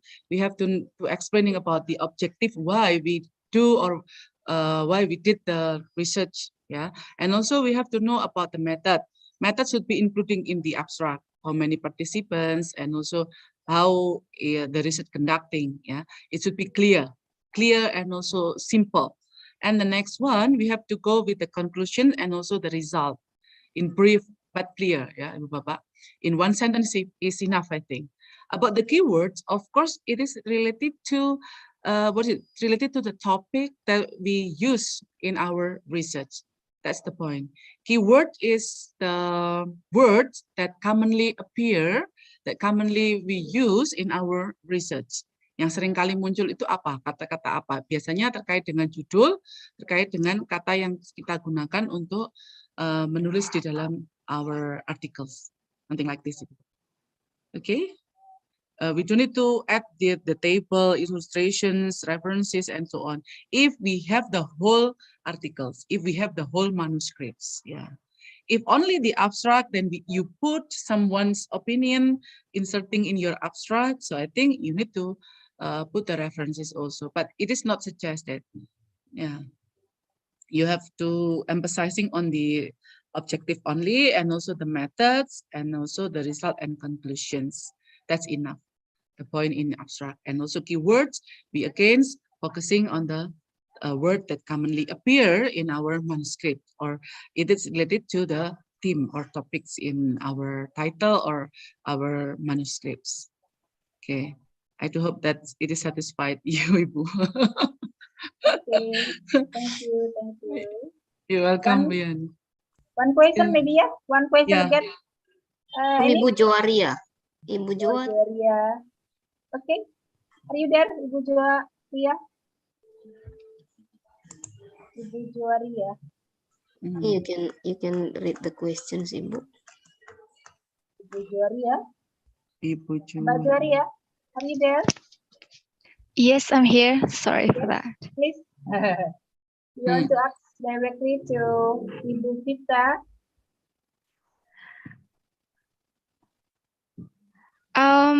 I think about some sort of application that we use to paraphrase our the idea that we take from the reference. Do you think that it helps enough? It still needs our sense, yeah, our feelings to make it flawless. Yeah, because if you do it with the machines, then the machine will follow our instructions. Yeah, if it is not good in sentences, of course the paraphrasing will be not really good. Yeah, so we still need our touch, yeah, to make our paragraph, our sentence flawless. Of course, Bu, ya. Okay. Tidak ada yang mengalahkan bahasa manusia, ya, saya kira. Yeah, Mesin memang yeah. bagus, namun bisa juga salah gitu ya. Manut saja kan mesinnya. I think like that, Bu. Yeah. Yeah, But couldn't it agree helpful. more. Thank. Yeah, but it helpful, I think. Okay. I think. Thank you, Thank Bu you, Joaria. Bu Vita. Okay, Thank you. Bu Thank you very Yani. much for the answer. Yeah. Yeah. Okay, thank you, Bu Vita. I think it's a nice sharing. It's a good sharing. I hope we can think about some experience from Ibu Vita. Okay, thank you, Bu Vita. Thank you very much, Ibu Bapak. Okay, stay happy and stay healthy. See you everywhere. Okay, see you. Yeah. Okay, today for the last speaker, we are sharing from Bapak Muhammad Hasbi MA about call for book chapter in IELA book anthology, resiliency in language teaching and learning in the new normal. Bapak Hasbi, okay, time is yours. Hasbi, are you there? Yes, I'm here. Do you hear me? Okay, okay. Okay, Assalamualaikum warahmatullahi wabarakatuh. Good morning, Bapak Ibu. First of all, I would like to apologize for not being able to show my video or live video because there is a problem with my laptop camera and I haven't been able to resolve it. So my strategy is I just paste my picture to the conference background so that all of you can still see me without the lips moving and the body moving, but at least there is the picture of me there. So I hope that everybody here have seen my slide. Is my slide visible? It is, Pak. Okay, thank you very much. So my session will be very short. This is a lot shorter than the two previous sessions because my session is only introducing one of our project of IELA project. This is actually the first project that we have in 2022. It is called Anthology Book Project. So right now, this is like the launching for IELA calls for book chapters for the book project. which the theme of the book is resilience in language teaching and learning in the new normal. So regarding the theme has been decided, or the title, as resilience in language teaching and learning in the new normal. And this book will collect book chapters from Indonesian ELT practitioners holding the 2022 IELA membership. So every Indonesian language teachers can join, but they should be the lecturers who hold the IELA membership for this year. So if you want to participate in writing a book chapter for this book, you need to get the membership first to the IELA. And how to get that, you can contact any member, the board member of IELA, and then we can direct you how to purchase or how to get the IELA membership. So before I continue, I just want to a bit like related or connected with the two previous sessions, because the previous session talks about how to write a good academic writing, and this session actually give you an opportunity to actualize what we have learned from the two sessions about academic writing, and then now we can produce it here. So this is like a good practice and then I'm going to introduce you about this project. So just to make it clear, to clear the misunderstanding or the misconception about resilience, I just want to show you how can we define resilience. So I am taking a definition from one source, which says that resilience is the capacity to recover quickly from difficulties or toughness. So when we relate this to the title of our book, which the context is the new normal, what we mean about the new normal is the phase of the COVID-19 pandemic impacted language learning. So 2 years ago, we were impacted, our teaching were impacted with COVID-19, and then suddenly we have to switch from offline to online learning, mostly fully, because we are not allowed to conduct any teaching session in the class. And then right now, when the COVID-19 pandemic has been starting to be normal again, we need to also switch our teaching from fully online, whether to fully offline or whether to be blended learning or something like that. And of course, this shifts, just like the shifts from offline learning to online learning, these shifts also like give some challenges to the lecturers and to the teachers. So that's why we need some reference, a good reference, how to do that kind of switch so that we can gently transfer the online mode of teaching to the blended or the offline teaching again. So this is what inspires the title of the book project. And also, because of that reason, in your chapter, you should elaborate on how you or English language teachers in general should transition from COVID-19 influenced language teaching to the present or future language teaching format post the pandemic. So there are two kind of perspectives that you can use while you write your chapter. The first one is by related to the story of your own language teaching context, or the second perspective is you can use the language teachers' perspectives in general. So you do not really relate it personally to your teaching context, but you probably more emphasize it on general terms about language teaching issues in Indonesia with the impact of COVID-19. And then there is this highlight, emphasize in the last sentence. So in your chapter, highlight some inspiring language teaching learning ideas for your readers. What we mean by readers here mostly are also the other English language teachers or lecturers. So we want that this chapter is not only talking about something, but we hope to get some points of inspiring idea, thought-provoking idea from all authors that is written in their chapters.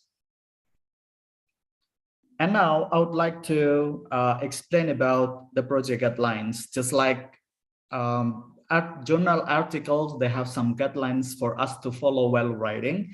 This project also has some points that we have to follow. The first one is that your chapter should be written in English with 1,600 until 2,000 words long. So if we compare it to journal articles, this is like half the length. So this is not too much, not too long. So this is like a good media for us to translate what we have learned in our previous 2 sessions into a good practice. So it's good to participate in this project because we can finally try to internalize what we have learned in the previous sessions. And then secondly, the title must not exceed 10 words. We want to keep it not too long because we want to just make it efficient and effective for the title. And then if journal article has abstract, in this project we change the need for having abstract into a quote.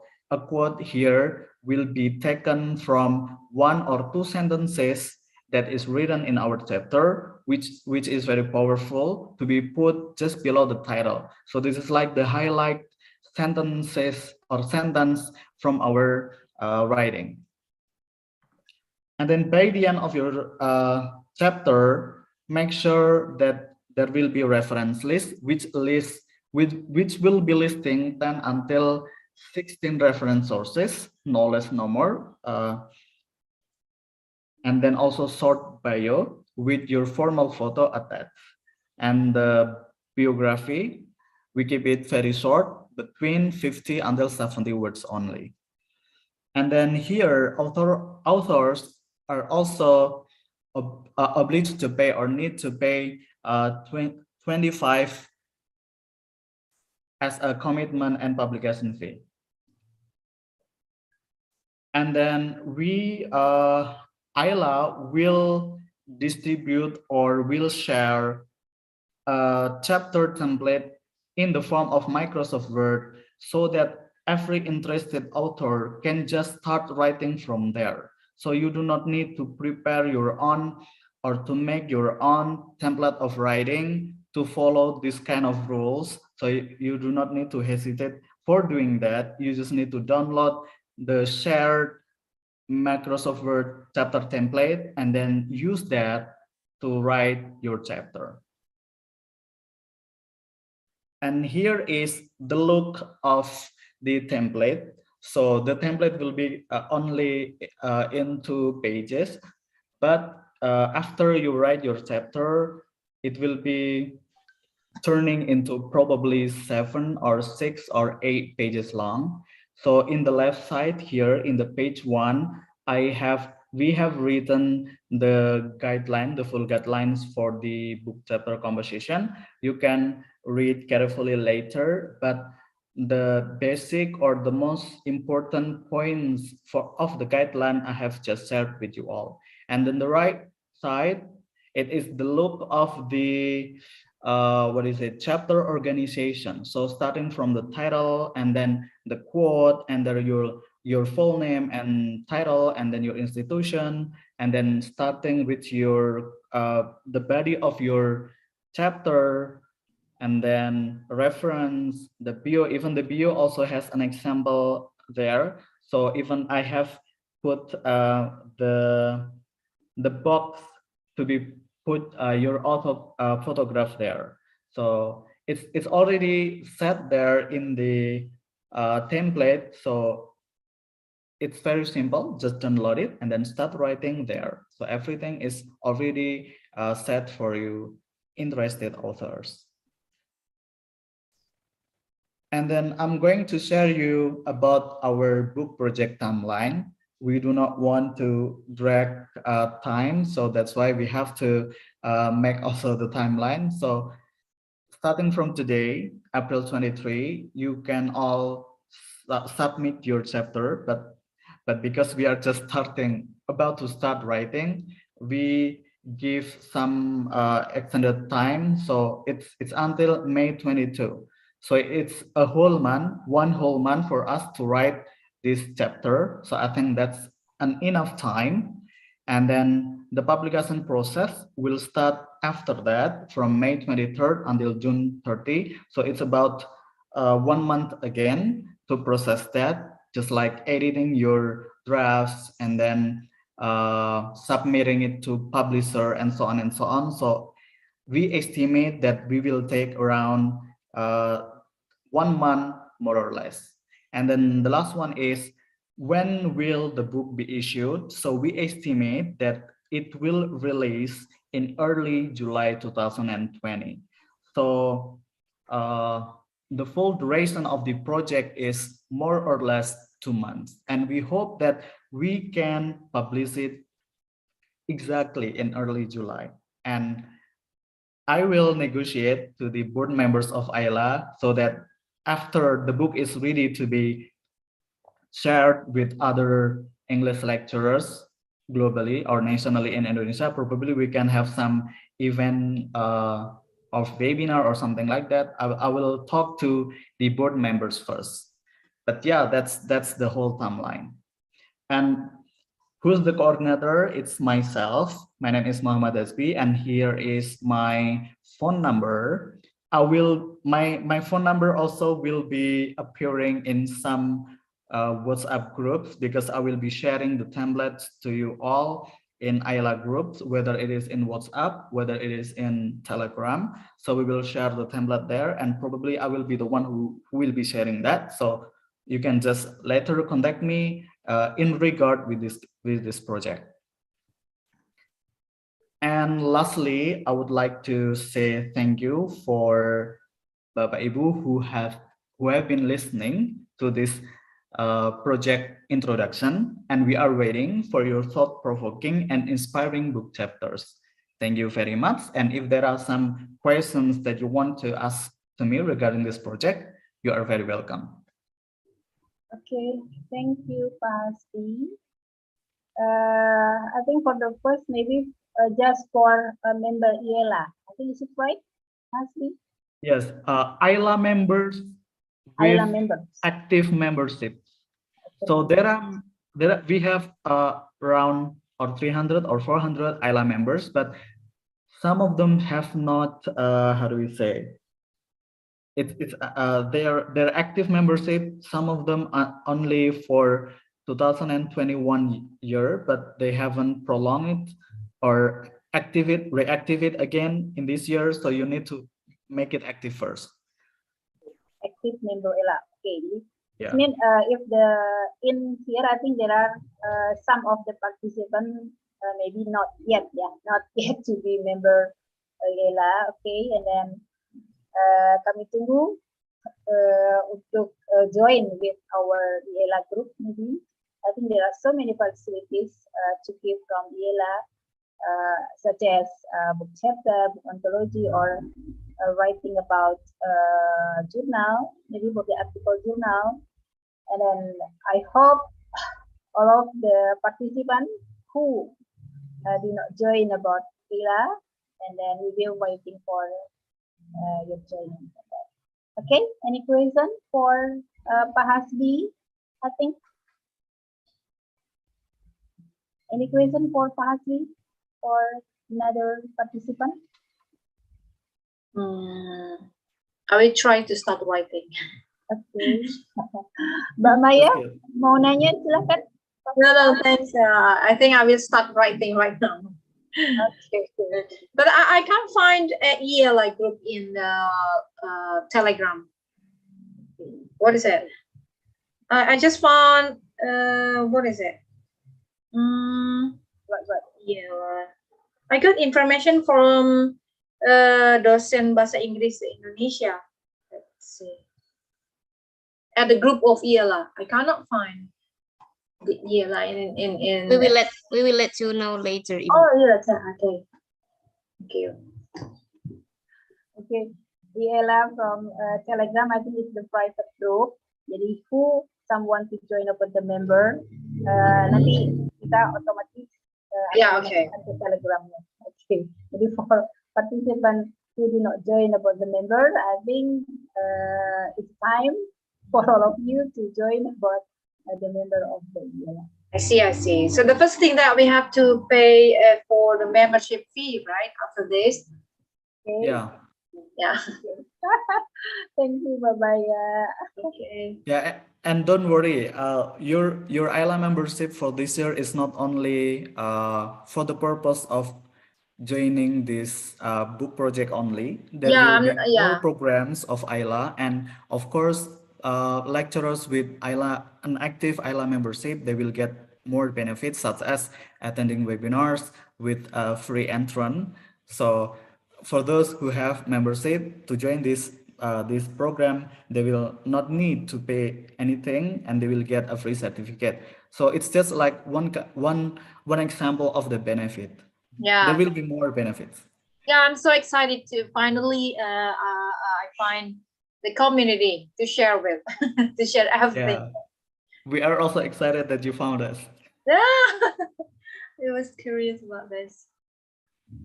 Mager biasanya, that's what I hesitate to write because I told you earlier that my school doesn't support my writing, so it made me reluctantly to write and then post publish any journals. The place for you to write, Ibu. Yeah, and then they give only actually, yeah, I know I got wrong this about my career. I joined LIA first, and then I decided to join schools and become lecturer. But unfortunately, there is no English major, so I only teach for management and accounting classes. So they do not give me, they do not provide me about writing English journals. Just about economic. I said, how?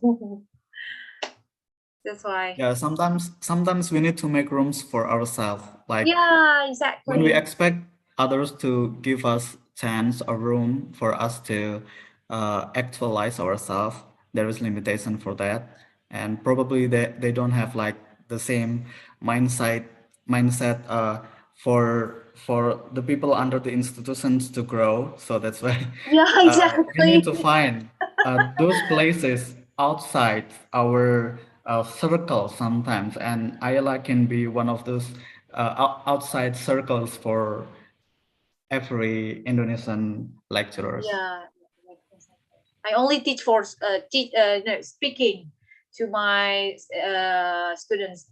So I got about 800 students every semester, and it got me, I got burned out. Yeah, I feel burned out. I only teach for basic English for speaking and writing for small paragraphs about my experience. Just common English, not about academic writing, not about what is it? Yeah, mostly about basic English from semester 1 until semester 6. Keep teaching all the basic of English, conversation, etc. Yeah. I don't improve well. So thank you for being here for us. Yeah. Okay. And also thank you for sharing the story. And probably Bumaya is not the only one out there.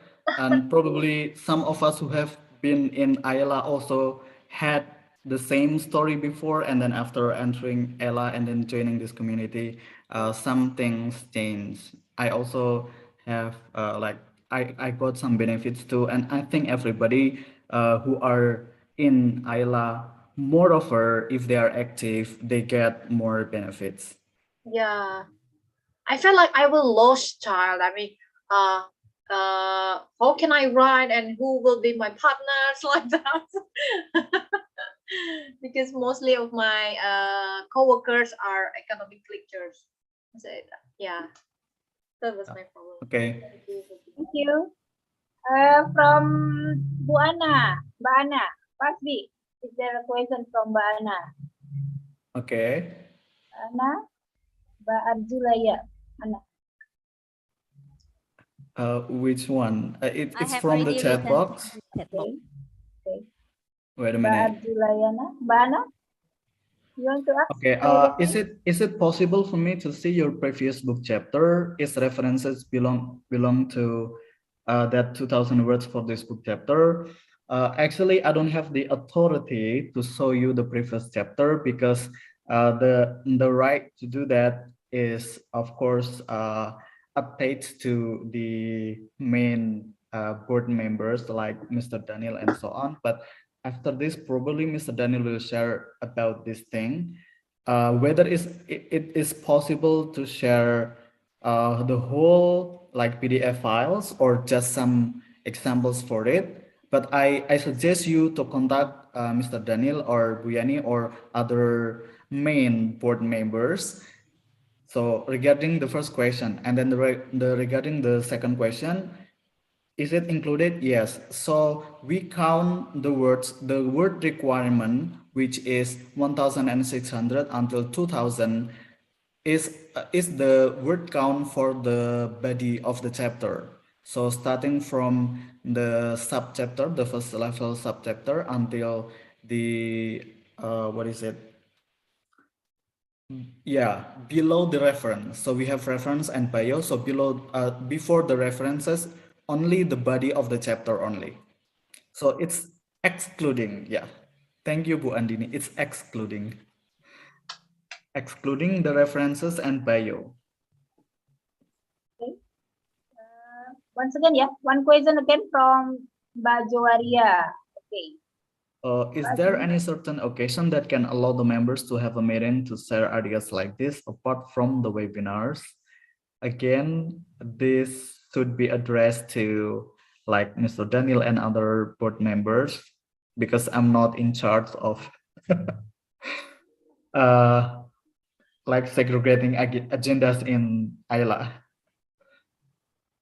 Probably Pak Daniel can join us again and then share about responding those questions. From Mbak Joaria. Is there any certain occasion that can allow the members to have a meeting to share idea like this apart from the webinar? Maybe Pak Daniel, can you answer about this question? Pak Daniel, I think.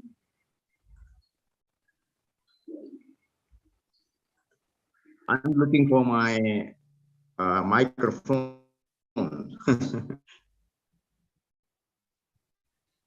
All right, that's a good question. Can you hear me, everybody? Okay, okay. Yes, we can hear you, Pak. Yes. Yeah, can you hear me? I'm not using a headset microphone. Very clear, Bapak. Can you hear me? Okay, thank you very much. I think this is a very good idea. Meeting and gathering, I think that would be a good way for us to exchange research ideas and other current research issue, right? Okay. Actually, we used to do that. Yeah, we had the so-called research groups, but then because of our heavy workload, that program is not working. But then we do our best to reschedule that kind of meeting. But again, thank you very much for the ideas. We will consider becoming our agenda. I think that's it. Yeah. Thank you.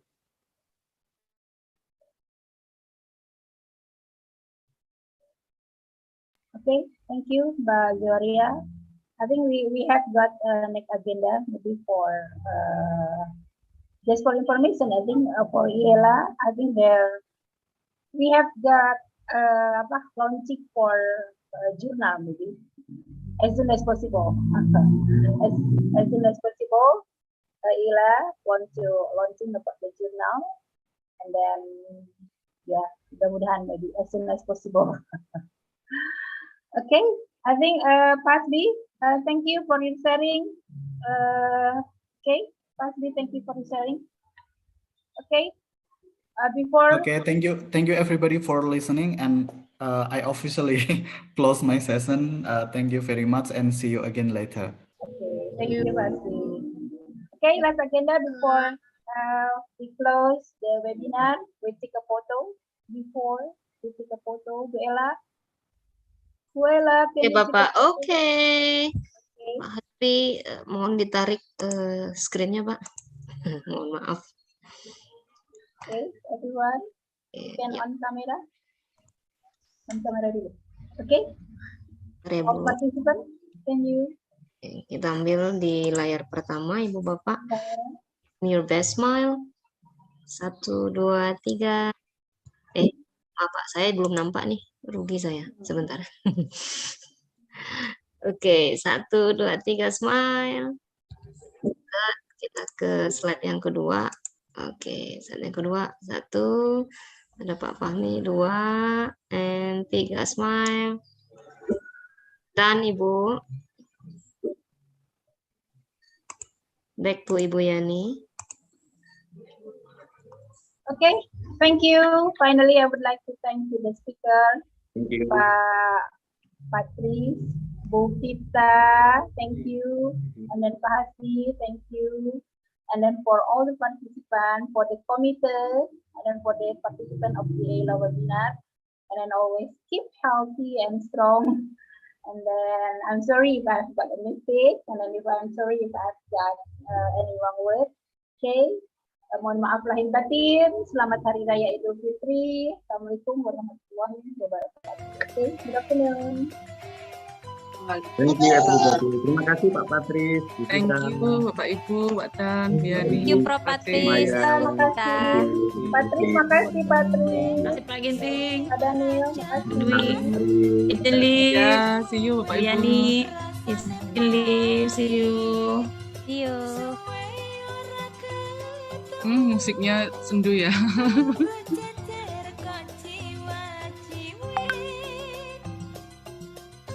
Saya izin live ya Bu Yani.